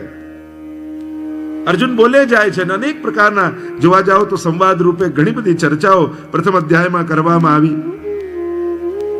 પોતાના તર્કો વિતર્કો આપતા આપતા અર્જુન અનેક પ્રકારની ચર્ચાઓ કરે. નકાંક્ષે વિજયમ કૃષ્ણ નચ રાજ્યમ સુખાની ચ. નથી મારે વિજય જોઈતો, નથી રાજ્ય જોઈતું, સુખ ભોગવીને કરવાનું શું? ભગવાન આશ્ચર્યથી જોઈને કહે કે અરે તને કોઈ જીતાડવામાં રસે કોને છે? ભગવાનને અર્જુનને જીતાડવામાં કોઈ રસ નથી. અત્યારે ધર્મ અર્જુનના ખભે ચડીને બેઠો છે, ભગવાનને તો ધર્મને જીતાડવામાં રસ છે. અર્જુનને ક્ષણવાર માટે એમ થઈ ગયું કે મારામાં ભગવાનને પ્રેમ છે એટલે મારા માટે એની જોડે છે. ભગવાન અર્જુનને જીતાડવા માટે એની જોડે નથી, ધર્મના પક્ષે અર્જુન છે એટલે એને. જો તમે ગમે તેટલા સાચા પોતે હો પણ ખોટા પક્ષે જઈને ઉભા રહો ને તો ભોગવવાનું તમારે આવે. ભીષ્મજી કોઈ પણ રીતે ખોટા નહોતા, આખું જીવન બહુ સત્યતાથી બહુ સારી રીતે જીવેલા, પણ ઉભા રહેવાનો પક્ષ ખોટો નક્કી કર્યો. અધર્મના પક્ષે જઈને ઉભા રહ્યા તો અધર્મનો દંડ ધર્મશીલ એવા ભીષ્મજીએ પણ ભોગવવો પડ્યો, કારણ કે ખોટા પક્ષે જઈને ઉભા રહ્યા છે. અહીંયા અર્જુનના મનમાં જાગેલો મોહ, અનેક પ્રકારના તર્કો જોયા. અરે આ રીતે અધર્મ વ્યાપી જશે, યુદ્ધ લડીને કરવું શું? ગાત્રો ઢીલા પડવા લાગ્યા, ગાંડીવ હાથમાંથી છૂટી ગયું અને રથના પાછળના ભાગમાં અર્જુન બેસી ગયો. અહીંયા પ્રથમ અધ્યાયને વિરામ આપ્યો છે. ઓમ તત્સદિતિ શ્રીમદ ભગવદ ગીતાસુ ઉપનિષદસુ બ્રહ્મ વિદ્યાયામ યોગશાસ્ત્રે શ્રી કૃષ્ણ અર્જુન સંવાદે અર્જુન વિષાદ યોગો નામ પ્રથમોધ્યાય. બોલો કૃષ્ણ કનૈયા લાલ કી જય. એમ તો આ જ્યારે વિરામ કરું છું એના પણ એક એક અક્ષરો સમજવા જેવા છે, પણ જ્યારે સમય મળશે ત્યારે ચર્ચા કરીશું. દ્વિતીય અધ્યાય સાંખ્ય યોગ. અર્જુને જ્યારે પોતાના તર્ક વિતર્કો આપ્યા કે આ બધા મરી જશે, દયા હોવી જોઈએ, ધર્મનો નાશ થઈ જશે, વર્ણશંકર પ્રજા પેદા થશે, અનેક પ્રકારના તર્ક કુતર્કો આપે છે. મૂળ વાત છે પોતાની વાત સિદ્ધ કરવી છે. અર્જુનને મારવાથી વાંધો, જો અહિંસા પ્રગટી હોત તો ભગવાન ચોક્કસ સાથ આપે છે, પણ મોહ પ્રગટ્યો છે. બોલો કૃષ્ણ કનૈયા લાલ કી જય. ગીતા મૈયા કી જય. પૂજ્ય પિતૃચરણ પધારી રહ્યા છે. मेरे तो आधार है श्री वल्लभ के चरणारविंद. मेरे तो आधार है श्री वल्लभ के चरणारविंद. मेरे तो आधार है श्री वल्लभ के चरणारविंद. मेरे तो आधार है श्री वल्लभ के चरणारविंद. वल्लभ के चरणारविंद, विठ्ठल के चरणारविंद. वल्लभ के चरणारविंद, विठ्ठल के चरणारविंद. मेरे तो आधार है श्री वल्लभ के चरणारविंद. मेरे तो आधार है श्री वल्लभ के चरणारविंद.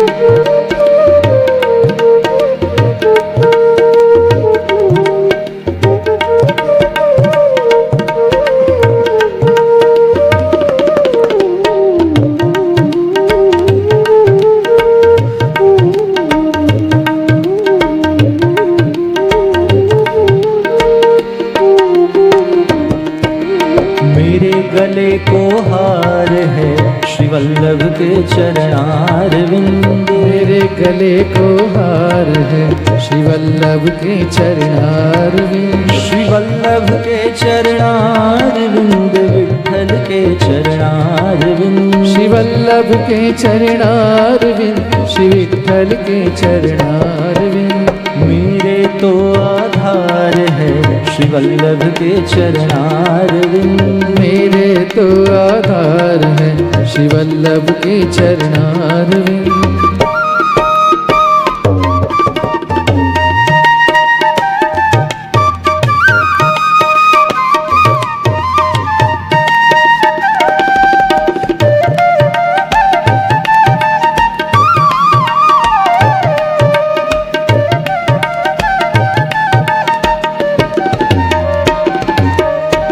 सब सारन को सार है श्री वल्लभ के चरणारविंद सब सारन को सार है श्री वल्लभ के चरणारविंद श्री वल्लभ के चरणारविंद विठ्ठल के चरणारविंद श्री वल्लभ के चरणारविंद श्री विठ्ठल के चरणारविंद मेरे तो आधार है श्री वल्लभ के चरणारविंद मेरे तो आधार है श्री वल्लभ के चरणारविंद बोलो कृष्ण कन्हैया लाल की जय गीता मैया की जय भले બધા બેસી જાઓ, સ્વીકારો.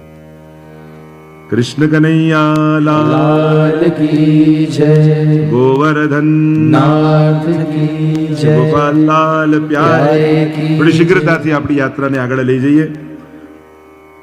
જ્યારે ભગવાન ની સન્મુખ અર્જુન ઉભા રહી કેમ કર્તવ્ય વિમૂઢ બન્યા અને ત્યારે અર્જુનને એક ક્ષણે એમ થયું કે ભગવાન કદાચ કન્વિન્સ થઈ ગયા છે, માની ગયા છે મારી વાત, યુદ્ધને ટાળવા માટે સહમતિ આપી દેશે. પણ કદાચ અર્જુને હજી કૃષ્ણને ઓળખ્યા નહીં. ભગવાન તો વધારે કડક શબ્દોથી અર્જુનને સામે પ્રત્યુત્તર આપ્યો, ક્લૈવ્યમ માસ્મ ગમ પાર્થ. શું નપુસકની જેમ વાત કરે છે? આ શોક કરવાની જગ્યા છે?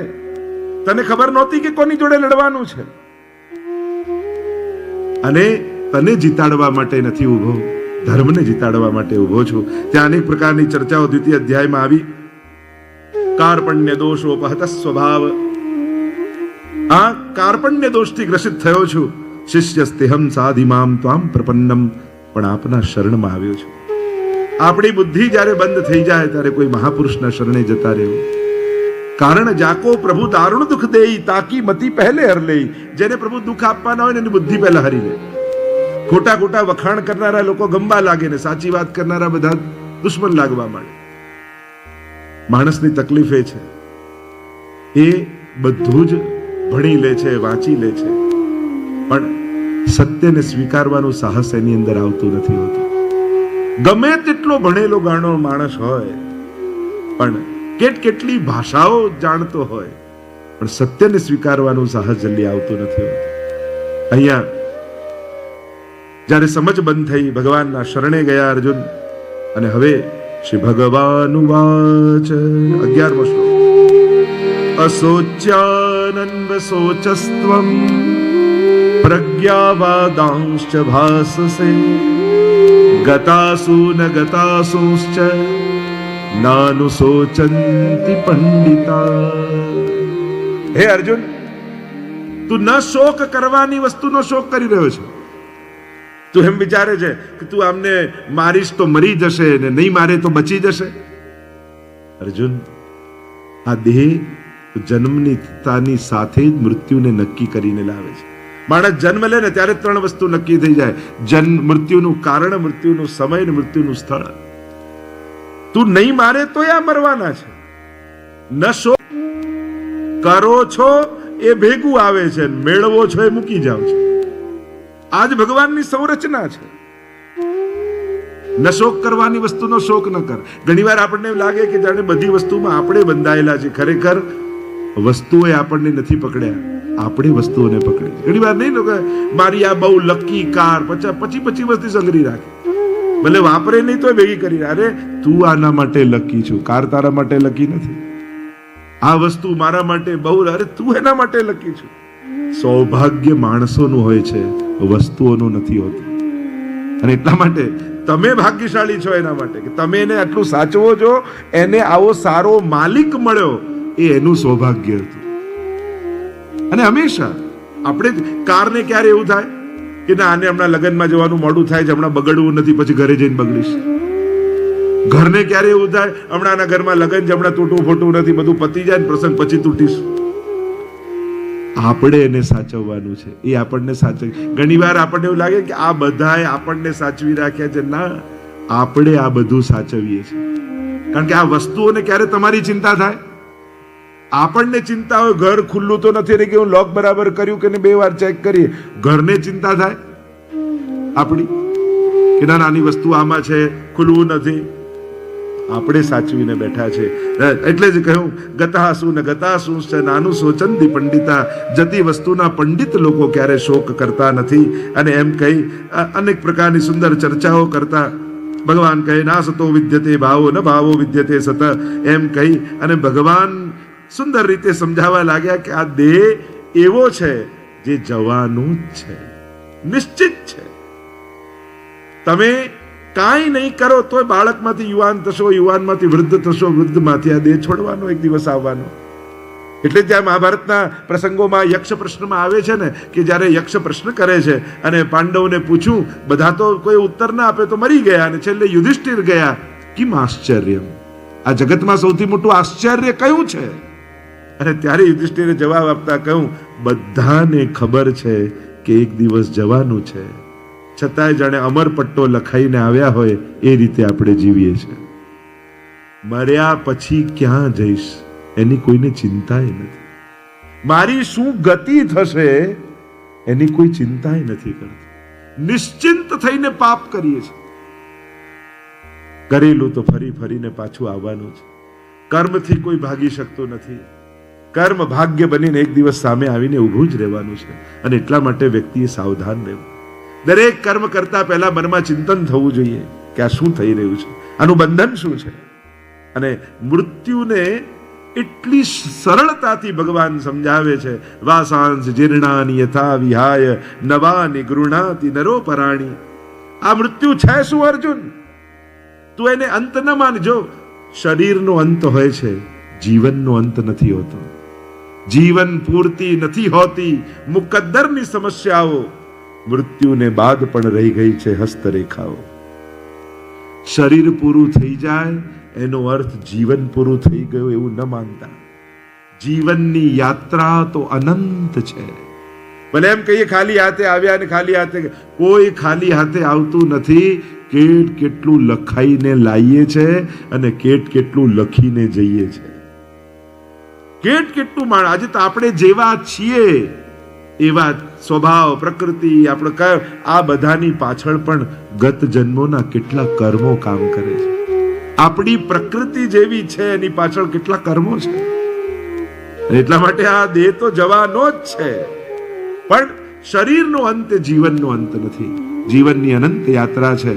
એટલે કહ્યું, આસાંસ જીર્ણાની યથા વિહાય નવાની ગૃણાતિ નરો પરાણી. જેમ ઝાડ પરથી પત્તાઓ ખરી જાય, જેમ જૂના વસ્ત્રો છોડી નવા વસ્ત્રો પહેરી લઈએ, એમ આ શરીર રૂપી વસ્ત્ર ઘણાના 50 વર્ષના, ઘણાના 60, ઘણાના 70, ઘણાના 80, અને બહુ વાપરો તો કરચલી પડી જાય ને,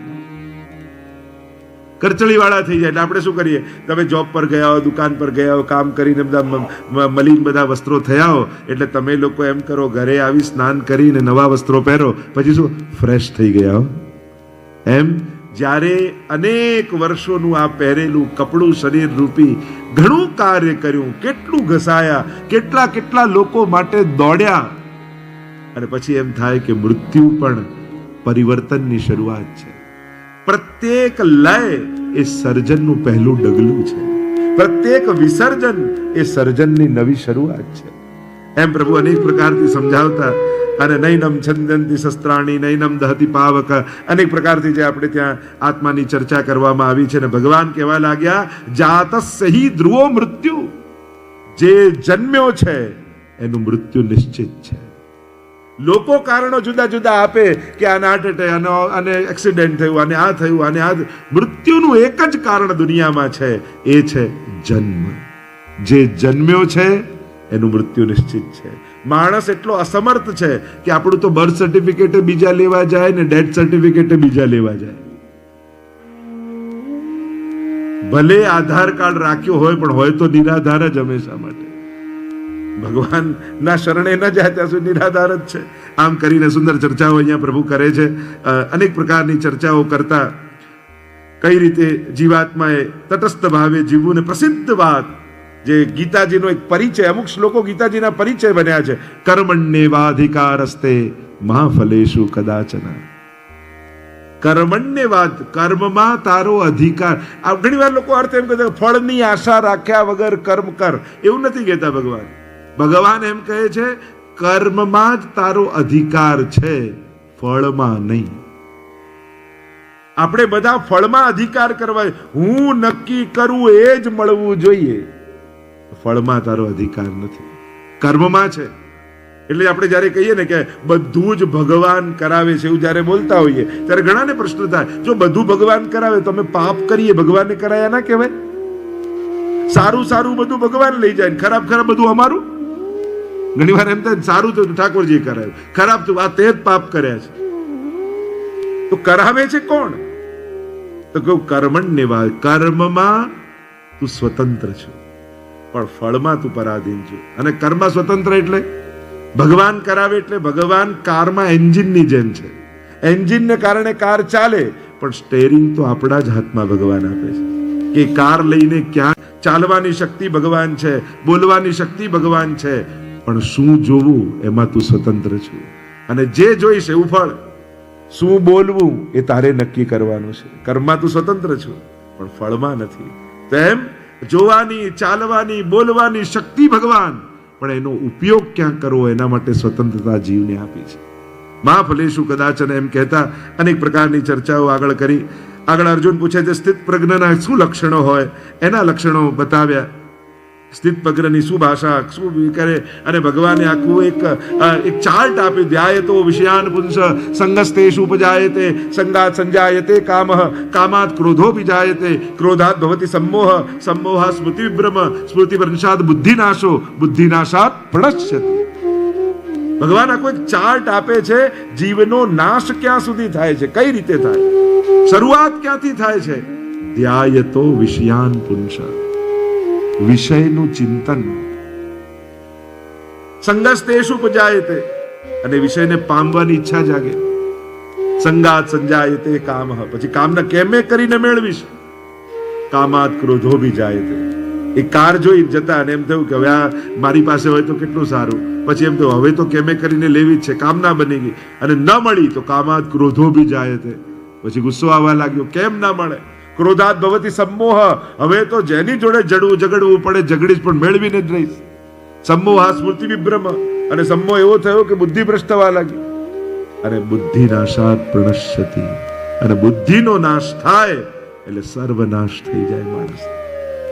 એટલા માટે કલયુગમાં સાચવવા જેવું કંઈ હોય તે બુદ્ધિ છે.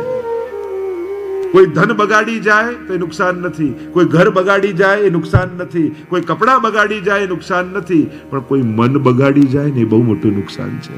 કોઈ બુદ્ધિ બગાડી જાય ને એ બહુ મોટું નુકસાન છે. કારણ કે જે બુદ્ધિ બગાડી ગયો ને પછી આપણને કોઈ દુશ્મનની જરૂર નથી, પછી તો આપણી જ બુદ્ધિ આપણો સર્વનાશ કરી નાખશે. એટલે જ રક્ષા કરવા જેવું હોય. અને અહીંયા હરિરાયજી તો શિક્ષાપત્રમાં વારે ઘડી કહે છે કે ભાવ અને બુદ્ધિની રક્ષા કરજો, કારણ કે જ્યારે આ બગડી જશે પછી જગતની કોઈ પણ સુવિધાઓ અને સંજોગો મળશે પણ તમે બચી નહીં શકો, કારણ કે તમારી બુદ્ધિ બગડી ગઈ છે. બુદ્ધિનાશાत् પ્रणश्यति એમ કહીને ચર્ચા કરી. યા નિશા સર્વભૂતાનામ તસ્યામ જાગૃતિ સંયમી, એની ચર્ચા કરી છે કે જ્યાં બધા જ સૂએ છે ત્યાં સંયમી જાગે છે, અને જ્યાં બધા જાગે છે ત્યાં સંયમી સૂતા છે. એમ કહીને દ્વિતીય અધ્યાયને વિરામ આપીએ. બોલો કૃષ્ણ કનૈયા લાલ કી. તૃતીય અધ્યાય કર્મયોગ. બે પ્રકારની નિષ્ઠા ભગવાને સમજાવી. જ્ઞાન યોગીન સાંખ્યાનામ ને કર્મયોગે ને યોગી નામ, આ બંને પ્રકારની નિષ્ઠાઓની ચર્ચા કરી. અને આગળ સુંદર રીતે પ્રભુ સમજાવતા કઈ રીતે કર્મના સિદ્ધાંતો ભગવાન અહીંયા સમજાવી રહ્યા છે. સુંદર ચર્ચા કરતા પ્રભુ કર્મના સિદ્ધાંતોને અનેક પ્રકારથી સમજાવતા. કઈ રીતે કર્મ મનુષ્યને બાંધે છે અને નિષ્કામ કર્મ કઈ રીતે કરવા એની ચર્ચા ભગવાને કરી. કારણ કે આ જોતા જોતા એમ થાય કે કયા શ્લોક લઉં ને કયા ન લઉં, એના મનમાં આપણને દ્વંદ્વ રહે. અનેક પ્રકારથી સુંદર ચર્ચાઓ કર્મના બાબતમાં ને વિશેષ રૂપે કર્મને ભગવાન આ અધ્યાયમાં સમજાવતા. યદ્યદ આચરતિ શ્રેષ્ઠ તત્તદ દેવેતરો જન સયદ પ્રમાણમ કુરુતે લોકસ્તદનું વર્તતે. ભગવાન કહે કે લોકો કર્મને પણ ફોલો કરનારા છે. બધાને પોતાની સમજ અને સૂઝ હોતી નથી, અને એટલા માટે યદ્યદ આચરતિ શ્રેષ્ઠ, શ્રેષ્ઠીઓ જેનું આચરણ કરે છે લોકો એને ફોલો કરે છે. અને એટલા માટે સમાજની ઉન્નતિ માટે બહુ જરૂરી છે કે સમાજ કોને ફોલો કરી રહ્યું છે. નબળા લોકોની પાછળ જશો ને ફોલો કરશો, સમાજ નબળાઈમાં જતો રહેશે. તમે ભારતના આખા ઇતિહાસને જુઓ, ભારતનું વચ્ચે પતન થવાનું કારણ શું હતું? કે નબળા લોકોને ફોલો કરવા લાગ્યો સમાજ. પહેલા જો ઋષિઓનો સમય હતો પ્રાચીન કાળમાં, વેદોના કાળમાં, અને ભારત વર્ષનો કોઈ યુવાન ઉભો થાય એને એમ થાય મારે આવા ઋષિ જેવા થવું છે. એને યાદ અપાવવામાં આવે તું કયા ગોત્રનો છું, કયા ઋષિની સંતાન છું. ત્યારબાદ ભગવદ અવતારો થયા, એને ફોલો કરતા. ત્યારબાદ શ્રેષ્ઠ રાજાઓ આવ્યા, ધર્મશીલ રાજાઓ. સમાજને પ્રેરણા મળી અને દરેક યુવાનને એમ થાય આવા રાજા જેવો મારું ધર્મશીલ જીવન બનાવવું છે. ત્યારબાદ કેટલા જ આચાર્યો આવ્યા, ભારત વર્ષની પરિક્રમા કરી આખા ભારતને જાગૃત કરી. આજે જે અખંડ ભારત અને ભારતની વાત કરાય છે એ ભારતને કોઈ રાજનેતા કે રાજાઓએ નથી જોડ્યું. આપણા આચાર્યોએ ખુલ્લા ચરણારવિંદથી પગપાળા પરિક્રમા કરી શંકરાચાર્યથી વલ્લભાચાર્યજીનું યોગદાન છે ભારતને ભારત બનાવવામાં.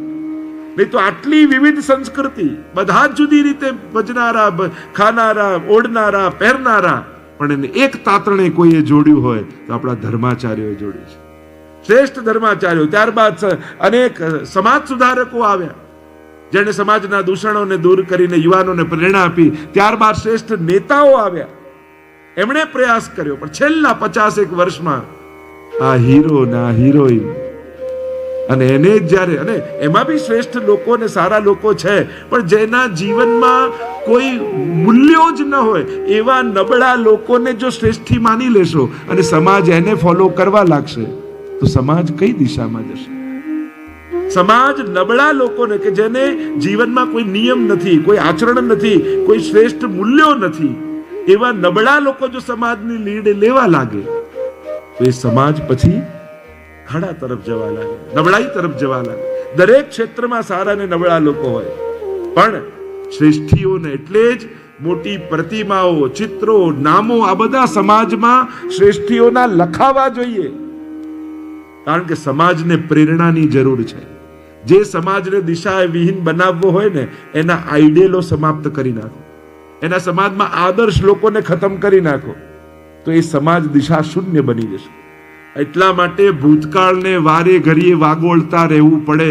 તમારા વડીલોના નામો કેમ યાદ અપાવવા પડે? ઘણીવાર ઘણા આવે ને તો એના દાદાના નામો, એના બાના નામ એની આગળ લેવા યાદ કરાવે ગુરુજન. તમારા દાદા તો આવા ભગવો. કેમ? એ પ્રેરણા છે.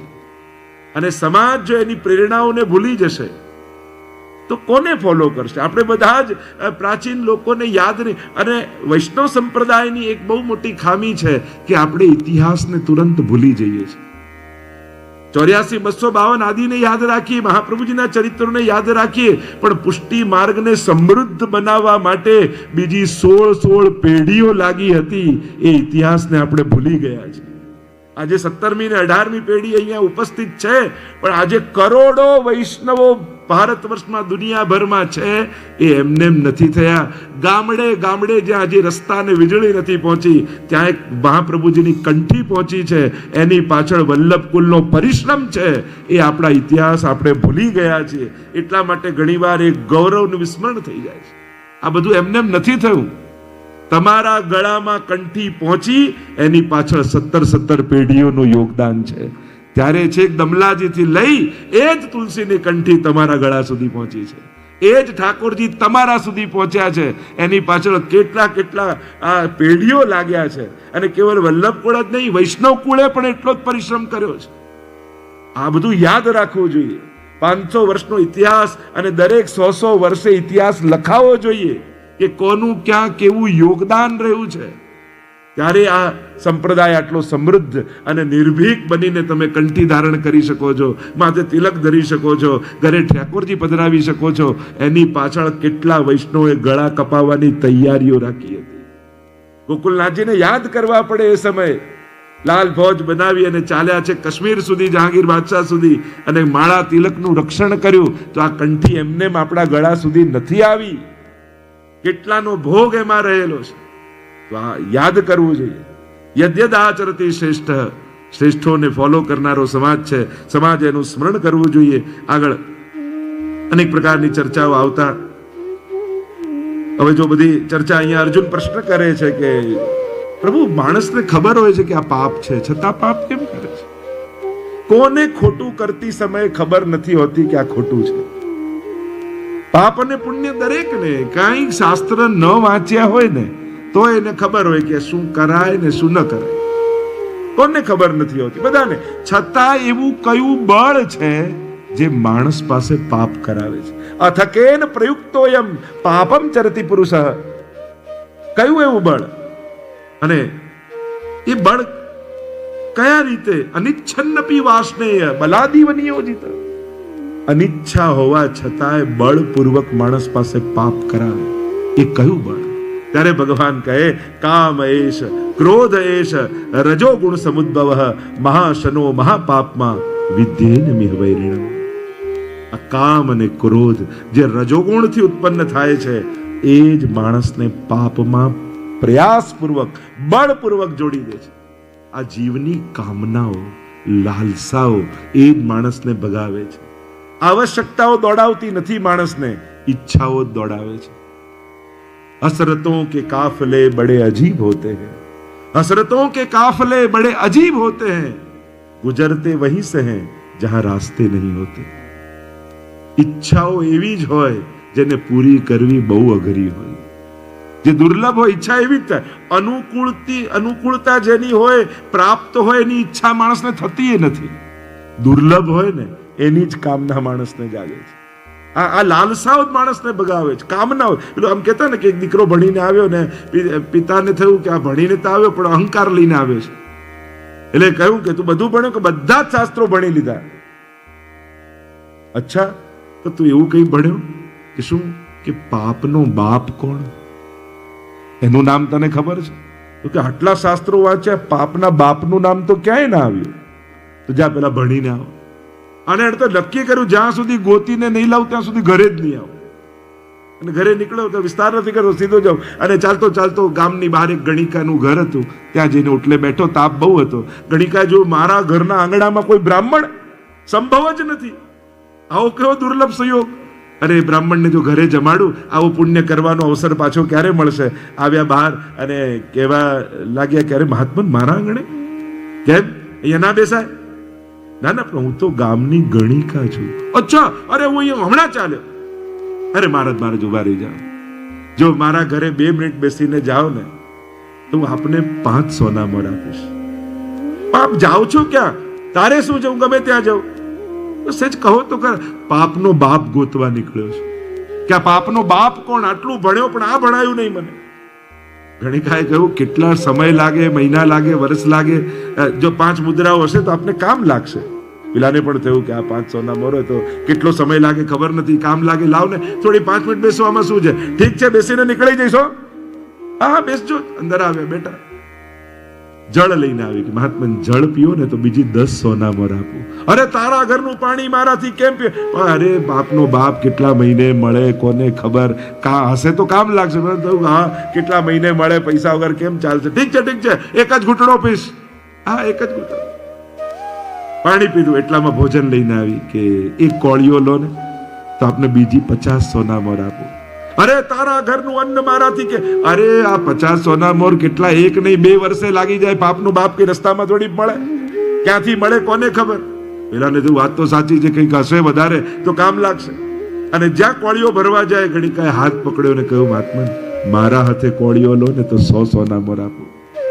અરે તારા હાથનું અન્ન ક્યાંથી? અરે બાપનો બાપ ક્યાં 5 વર્ષે મળે ખબર નહીં, હશે તો કામ લાગશે. પેલાને થયું કે વાત તો સાચી છે, અને ગણિકા એક થપાટ મારી. અરે આ શું કરે છે? બ્રાહ્મણને મારી રહી છે. પાપના બાપનું નામ હું આપને કહું, લોભ જ પાપનો બાપ છે. આ લોભ જાગ્યો તો જેના ઓટલે બેસવા તૈયાર નહોતા એના હાથનો કોળિયો લેવા તૈયાર થઈ ગયા. આ લાલસાઓ જ માણસને પાપમાં પ્રેરે છે. કામ એશ ક્રોધ એશ રજો ગુણ સમુદ્ભવ મહાશનો મહાપાપમાં વિદ્યેન મે વૈરિણમ. આને જ તું વૈરી જાણ. જે વસ્તુને છોડવા માંગો એને દુશ્મન જાણો.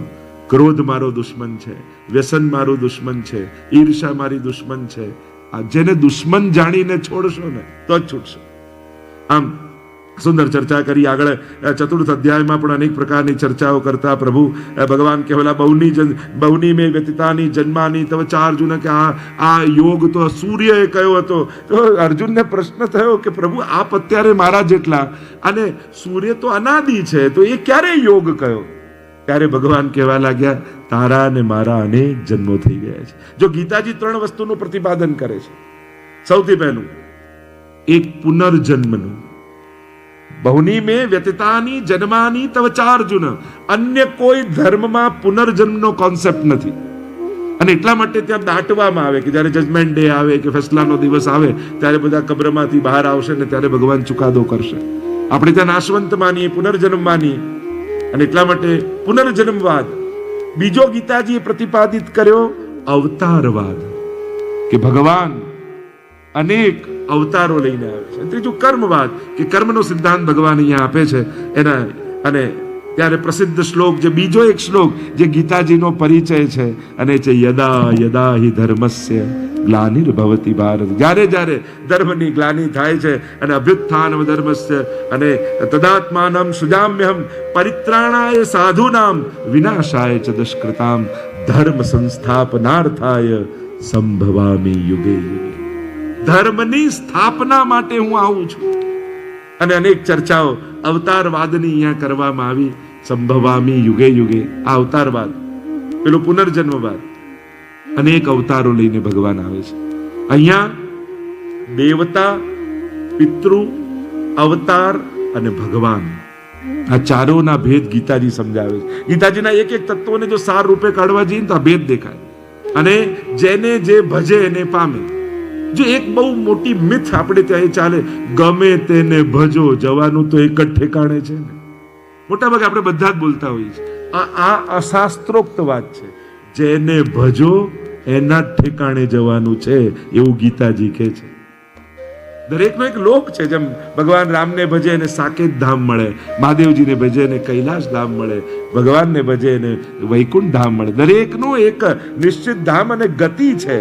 અને આમાં કોઈને તરાજુ લઈને જોખવાની જરૂર નથી કે આ ભારે, આ હલકું, આ મોટું, આ નાનું. પણ જેને ભજો એને પામો, એવો ગીતાજીનો સિદ્ધાંત છે. આવા પ્રકારની જન્મ કર્મ ચમે દિવ્યમ એવમ યો વેત્તિ તત્વતઃ ત્યક્ત્વા દેહ પુનર્જન્મ નૈતિ મામેતિ સોર્જુના. ભગવદ ગીતામાં ભગવાન સુંદર કહેવા લાગ્યા મારા જન્મ અને કર્મ દિવ્ય છે. એને લૌકિક વ્યક્તિની જેમ ન જાણીશ. એક સાધારણ માણસનો જન્મ થાય એવો મારો થતો નથી. એક સાધારણ વ્યક્તિ કર્મ કરે એ રીતે હું કર્મ કરતો નથી. મારા જન્મ અને કર્મ બંને દિવ્ય છે. એટલે જ પ્રભુનો જન્મ નહીં પણ પ્રાગટ્ય છે. ભગવાનના કર્મ નહીં પણ લીલા છે. કર્મ અને લીલા બંને ભેદ સમજવો જોઈએ. માણસ કરે કર્મ, અને કર્મ કરે એને કર્મના નિયમો લાગુ પડે. અને જે કર્મ કરતા નથી ને લીલા કરે છે એને લીલાના નિયમો લાગુ પડે છે. એટલે કે ભગવાન નમામ કર્માણી લિંપંતી નમે કર્મ ફલે સ્પૃહા. ગીતાજીમાં ભગવાને સ્પષ્ટ કહ્યું હું કર્મ કરતો નથી, કર્મની મને સ્પૃહા નથી. મારા કર્મો એટલે અલૌકિક, એટલે મારી લીલા છે. અને લીલાના બંધન હોતા નથી, લીલાનો આનંદ હોય છે. કર્મના બંધન હોય છે. માણસ ચોરી કરે તો એને દંડ ભોગવવો પડે. ભગવાન ચોરી લીલા કરે છે. એક નાટકના સ્ટેજ ઉપર તમે કરો અને એક ગામમાં જઈને કરો, આ જે બે ફરક હોય એવો જ ફરક. સ્ટેજ પર કરો એને લીલા કહેવાય, ગામમાં જઈને કરો એને કર્મ કહેવાય.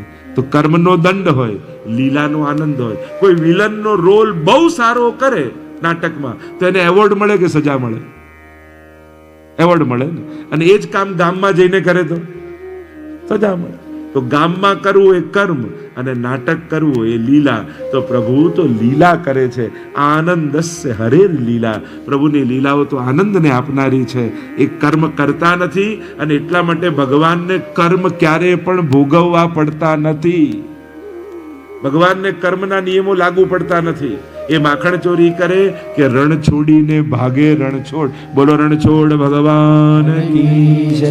હવે કોઈ લડતો લડતો ભાગી ગયો હોય અને તમે એને કહો તું તો ભાગેડું છે, તો એની પ્રશંસા કહેવાય કે નિંદા કહેવાય? નિંદા કહેવાય. તો તમે તો કાયમ રણછોડ ભગવાન કી. ડાકોરનું શું વખણાય? ગોટાની રણછોડ રાય. મને ખબર થી ગોટા જ બોલવાની. જ્યાં રણછોડ રાય પાસે જાઓ છો ને ગોટા ખાઈને આવો છો. મૂળ વાત એ છે. બોલો રણછોડ રાય કી જય. આમ મારા જન્મ અને કર્મ દિવ્ય છે એમ પ્રભુએ સમજાવ્યું. અનેક પ્રકાર નમામ કર્માણી લિંપંતી નમે કર્મ ફલે સ્પૃહા. ભગવાન કહે મને કર્મ લેપતા નથી ને કોઈ કર્મ કરવાની મને સ્પૃહા નથી, કારણ કે હું તો આનંદ રૂપ છું એમ સમજાવતા પ્રભુ કર્મના સિદ્ધાંતોને અનેક પ્રકારથી કર્મ અકર્મ વિકર્મ એની બધી ચર્ચાઓ કરવામાં આવી. કર્મના સિદ્ધાંતો, કારણ કે આપણે ત્યાં કર્મ, સંચિત કર્મ, પ્રારબ્ધ અને ક્રિયમાણ આ ત્રણેય પ્રકારથી સમજાવવામાં આવે. જે અત્યારે કરીએ છે કર્મો એ ક્રિયમાણ છે. અને ક્રિયમાણ કર્મ કરતા કરતા અમુક કર્મો એવા છે જેના ફળ તુરંત ભોગવીએ, અમુક કર્મો એવા છે જેના અમુક સમય પછી, અમુક વર્ષ પછી અને અમુક જન્મ પછી. એ છે સંચિત કર્મો. અને એ જ સંચિત કર્મો પ્રારબ્ધ બનીને સામે આવે છે. તો ક્રિયમાણ, સંચિત કર્મ અને પ્રારબ્ધ આ ત્રણેયની ચર્ચા અહીંયા કરવામાં આવી. કારણ કે જેમ અમુકના તુરંત, જેમ અગ્નિની જ્યોત જળકતી હોય તમે આંગળી અડાડો તો તુરંત હાથ બળે. અમુક વસ્તુ એવી હોય કે જેની અસર પછી થાય. તમે કોઈ વસ્તુ ખાઈ ગયા, ઝેર ખાઈ ગયા ને એની અસર કલાક પછી થઈ. એવા અમુક કર્મો એવા છે કે અમુક કર્મો અમુક સમય પછી, અમુક જન્મ પછી, અને એ જ પ્રારબ્ધ બનીને આવે. પણ ભગવાન યુક્તિ બતાવે છે કર્મમાં અકર્મ અને અકર્મનું કર્મ બંનેની યુક્તિ હોય. કર્મ થતા પણ રહે અને કર્મ બંધને ન લાગે. એવું કઈ રીતે સંભવ થાય કે કારમાં જો મેહુલભાઈ સાથે આવતો હોઉં અને અમે જતા હોય ક્યાંક દૂર અને પાછળની સીટમાં હું સૂઈ ગયો હોઉં, એટલામાં કોઈનો ફોન આવે, મેહુલભાઈ કે જે ક્યાં છે? કે બસ આવી જ રહ્યા છે, રસ્તામાં જ છે. હું તો સૂતો છું, હું ક્યાં આવી રહ્યો છું? હું તો સૂઈ ગયો છું, છતાંય હું જઈ રહ્યો છું. કર્મ ચાલુ છે પણ કર્મ કરતો નથી. એમ જ બધું જ કરીએ અને આપણો અહંકાર સૂતો રહે તો એ કર્મ કરવા છતાંય અકર્મનો થાય છે. કર્મ બંધન નથી લાગતું. કર્મ કરવાની વૃત્તિ, અહંકાર સૂતો છે. જેમ પંખાનું સ્વિચ બંધ કરી દો છતાંય પંખો થોડી વાર ચાલતો રહે, તો સ્વિચ બંધ કર્યા પછી એનું બિલ નથી આવતું જેટલો પંખો ચાલે એનો, સ્વિચ ઓફ થઈ ગયું. એમ અહંકારનું, મમતાનું સ્વિચ ઓફ થઈ જાય પછી ભલે કર્મનો પંખો ચાલતો રહે પણ એનું બિલ આવતું નથી. ધાડમાં ગાડી હોય, એન્જિન બંધ કરી દો ને તો વગર પેટ્રોલે પણ જાય. એમ ઘણી બધી આપણે ચર્ચાઓ એની કરી શકીએ છીએ. અને કર્મ કરવા છતાંય અને અકર્મ કરતા પણ શ્રેષ્ઠ છે ભગવત પ્રીતિઅર્થ કર્મ કરવા. મારા ઠાકોરજી માટે હું એના વ્યાવૃત્તોપી હરવ ચિત્તમ, જે મહાપ્રભુજી આજ્ઞા કરે, પ્રભુ માટે કમાવા જઉં છું, પ્રભુ માટે લેવા જઉં છું, પ્રભુ માટે ઘર બાંધ્યું છે, બધું જ કર્યું છે, નિમિત્ત ભગવાન છે. તો એ બંધન નથી, એ તો સેવા છે, એ તો મુક્તિનું કારણ છે. એમ કરતા આગળ ચોથા અધ્યાયની ચર્ચા કરતા પ્રભુ અનેક પ્રકારના કર્મને સમજાવતા, પંચમ અધ્યાયમાં કર્મ સંન્યાસ યોગને સમજાવતા પ્રભુ અનેક પ્રકારના શ્લોકો દ્વારા પોતાના કર્તવ્યને, કર્મના અકર્મતાને સમજાવતા ભગવાન અનેક પ્રકારથી ઉલ્લેખ કરી રહ્યા છે. એમ થાય કે કયા શ્લોકો કે સંકલન કરીએ ને કયા શ્લોકોને રહીએ વંદન કરીએ. પાંચમા અધ્યાય ને છઠ્ઠા અધ્યાયને વંદન કરીએ. આત્મસંયમ યોગ નામનો છઠ્ઠો અધ્યાય. અહીંયા કર્મફળનો ત્યાગ કરીને કઈ રીતે કર્મ કરવું, પોતાના આત્માનો ઉદ્ધાર પોતાની જાતે કઈ રીતે કરવો એનો ઉલ્લેખ પરમાત્માએ કર્યો. યતો નતો નિશ્ચરતી મનઃ, મન જ્યાં જ્યાં જાય માણસ ત્યાં ત્યાં દોડે છે. તો વાંક ઇન્દ્રિયનો કે મનનો? કારણ કે મન રાજા છે. શ્રોત્રમ ચક્ષુ સ્પર્શનમ ચ રસનમ ગ્રહણ, એનો અધિષ્ઠાતા તો મન છે. તો દોષ મનનો છે કે ઇન્દ્રિયનો છે? દોષ લાગે કોને? કારણ કે મનને એમ થાય આ જોવું છે, ને આંખ જુએ તો આંખ તો ઓર્ડર ફોલો કરી રહી છે, અને સજા આપણે આંખને આપીએ છીએ. આમાં દોષ છે કોનો? પેલું કહેતા ને કે એક 4 ભાઈબંધો હતા, અને એમને થયું કે ચાલો ધંધો શરૂ કરીએ, અને રૂનો ધંધો કરીએ. તો રૂનો ધંધો શરૂ કર્યો, ગોડાઉન બનાવ્યું, ને બધે તે રૂ ભેગું કરે ને પછી હોલસેલમાં વેચે. અને ત્યાં ઉંદરડા બહુ થઈ જતા, અને ઉંદરડા બહુ થઈ જતા એટલે એમ થયું કે એક બિલાડી પાડીએ તો ઉંદરડા બહુ થાય નહીં, તો આપણો રૂ બગડે નહીં, એક બિલાડી પાડી. હવે બિલાડી રોજ ફરે ને જુએ તો ઉંદરડા ઓછા થઈ ગયા. એકવાર ત્યાં અગરબત્તી એકવાર ક્યાંક મશીનમાં એનો પગ આવી ગયો, અને પગ આવી ગયો એટલે એક પગ ઘાયલ થઈ ગયો ને લંગડાવા લાગી, તો એમાં પાટો બાંધી દીધો કપડાનો, અને પેલી ફરે રાખે. એક મીણબત્તી લાઈટ ગઈ તો મીણબત્તી કરી, અને મીણબત્તી કરી તો બિલાડી ત્યાંથી પસાર થઈને એના પગના પાટામાં અગ્નિ અડી ગઈ, અને અડી ગઈને બળવા લાગ્યો પાટો, અને ગભરાઈ બિલાડીને બધે ભાગા દોડી મચાવી, બધા રૂના ઢગલાને અડાડતી જાય ને ભાગતી જાય, અડાડતી જાય ને ભાગતી જાય. આખું ગોડાઉન બળીને ખાક થઈ ગયું. હવે 4 જણા ભાગીદારીમાં ધંધો કરેલો, એટલે બિલાડી પણ ભાગીદારીમાં લાવેલા, અને ભાગીદારીમાં લાવે તો 4 એક પગ વેચી લીધેલો. આ પગ તારો, આ પગ તારો, આ પગ તારો. તો જે પગ તૂટી ગયો હતો અને એને આગ લગાડી, એટલે આ 3 દાવો માંડ્યો એના ઉપર કે તારા પગે આગ લગાડી એટલે બધું નુકસાન તારે ભરવું પડશે. અને ચર્ચા એવી ચાલી કે કેસ ગયો કોર્ટમાં, અને જજ આગળ દલીલ કરવા લાગ્યા. તો પેલો જે પગ તૂટી ગયેલો ને પાટો બાંધ્યો, એને ગામનો સારામાં સારો લોયર કર્યો, અને સારામાં સારો લોયર કર્યો એટલે પેલા 3 લોજિક આપ્યો કે આ પગે આગ લગાડી અને એટલા માટે બધું રૂ ખાક થઈ ગયું કરોડોનું, એટલે બધું નુકસાન આણે ભોગવવાનું. પેલો સારો લોયર લઈને લાવેલા જેનો પગ તૂટી ગયેલો, એને લોજિક એ આપ્યો કે મારો પગ તો તૂટી ગયેલો, ક્યાંય જઈ શકે એમ નહોતો, આ 3 જ બધે લઈ ગયા, એટલા માટે આ 3 નુકસાન ભોગવવાનું. એમ આપણને થાય કે આ બધી ઇન્દ્રિયો દોડે છે, પણ દોડાવનારું તો મન જ છે, અને એટલા માટે મન જ મનુષ્યાણામ કારણમ બંધ મોક્ષયો, મને જ બધું ભોગવવું પડે. જ્યારે ઇન્દ્રિયોથી થતું દુઃખ જો સુખ એ ભોગવે છે, તો ઇન્દ્રિયોથી ઉત્પન્ન થતા દુઃખને પણ એને જ ભોગવવું પડે. એમ કહી યોમામ પશ્યતિ સર્વત્ર સર્વમ ચ મયી પશ્યતિ તસ્યાહમ ન પ્રણશ્યામી સચ મે ન પ્રણશ્યતિ. એમ કહેતા કહેતા આગળ અનેક પ્રકારના અધ્યાય સમય પણ થવા આવી રહ્યો છે. આગળ આજે વચનામૃત નન્મોત્સવનો આનંદ કરવાનો છે. 12મો અધ્યાય, 7મો અધ્યાય જ્ઞાન વિજ્ઞાન યોગ, એમ તમે 12મો અધ્યાય તો ભક્તિ યોગ છે, 15મો અધ્યાય પુરુષોત્તમ યોગ છે, અને એમ કરતા કરતા જ્યારે 18મા અધ્યાયમાં અનેક પ્રકારના પ્રશ્નો કરતા કરતા કરતા જ્યારે સમાધાન શોધતા શોધતા અર્જુન લો તાળી આમાં પડે તો પહેલા અધ્યાયમાં જ પાડી દે. જો તમારો બી આનંદ કેવો છે, બધું કૂદી ગયો તોય તમને આનંદ આવી ગયો. મૂળ વાત છે ભગવદ વાણી. અને જ્યારે સર્વ ધર્માન પરિત્યજ્ય મામ એકમ શરણમ બ્રજ અહમ ત્વા સર્વ પાપેભ્યો મોક્ષયિષ્યામિ. તું બધું જે કહેતા હતા કે ધર્મ સંસ્થાપનાર્થાય સંભવામી, ધર્મની સ્થાપના માટે આવું છું, એ જ પરમાત્મા કહે સર્વ ધર્માન પરિત્યજ્ય, બધા ધર્મોને છોડી દે મારી શરણમાં. શરણાગતિથી શ્રેષ્ઠ બીજો કોઈ ધર્મ નથી. અને ભગવદ આજ્ઞા અને ઉપદેશને સાંભળી ગદગદિત થયેલો અર્જુન સર્વ મોહનો નાશ થઈ ગયો.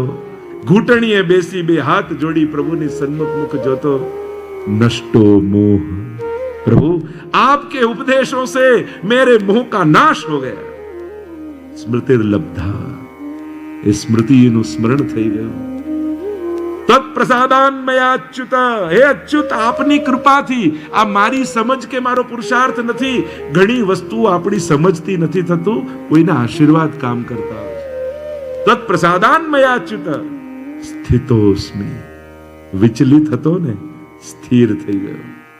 ભગવદ આજ્ઞા પર ભરોસો બેસી જાય ને તો માણસની ચંચલતા સમાપ્ત થઈ જાય. જ્યાં સુધી ચંચળતા છે, કરું ન કરું, જવું ન જવું, ત્યાં સુધી માનજો શરણાગતિ દ્રઢ નથી થઈ. કારણ કે જેને આજ્ઞામાં જીવવું હોય એને સંકલ્પ વિકલ્પ નથી હોતા. એને તો બસ આપે જેમ કહ્યું, આ પ્રભુ આપને જો કહા, ગુરુ આપને જો કહા, બસ વહી કરના. गोविंद राधे माधवा, गोविंद राधे माधवा, गोविंद राधे माधवा, गोपाल राधे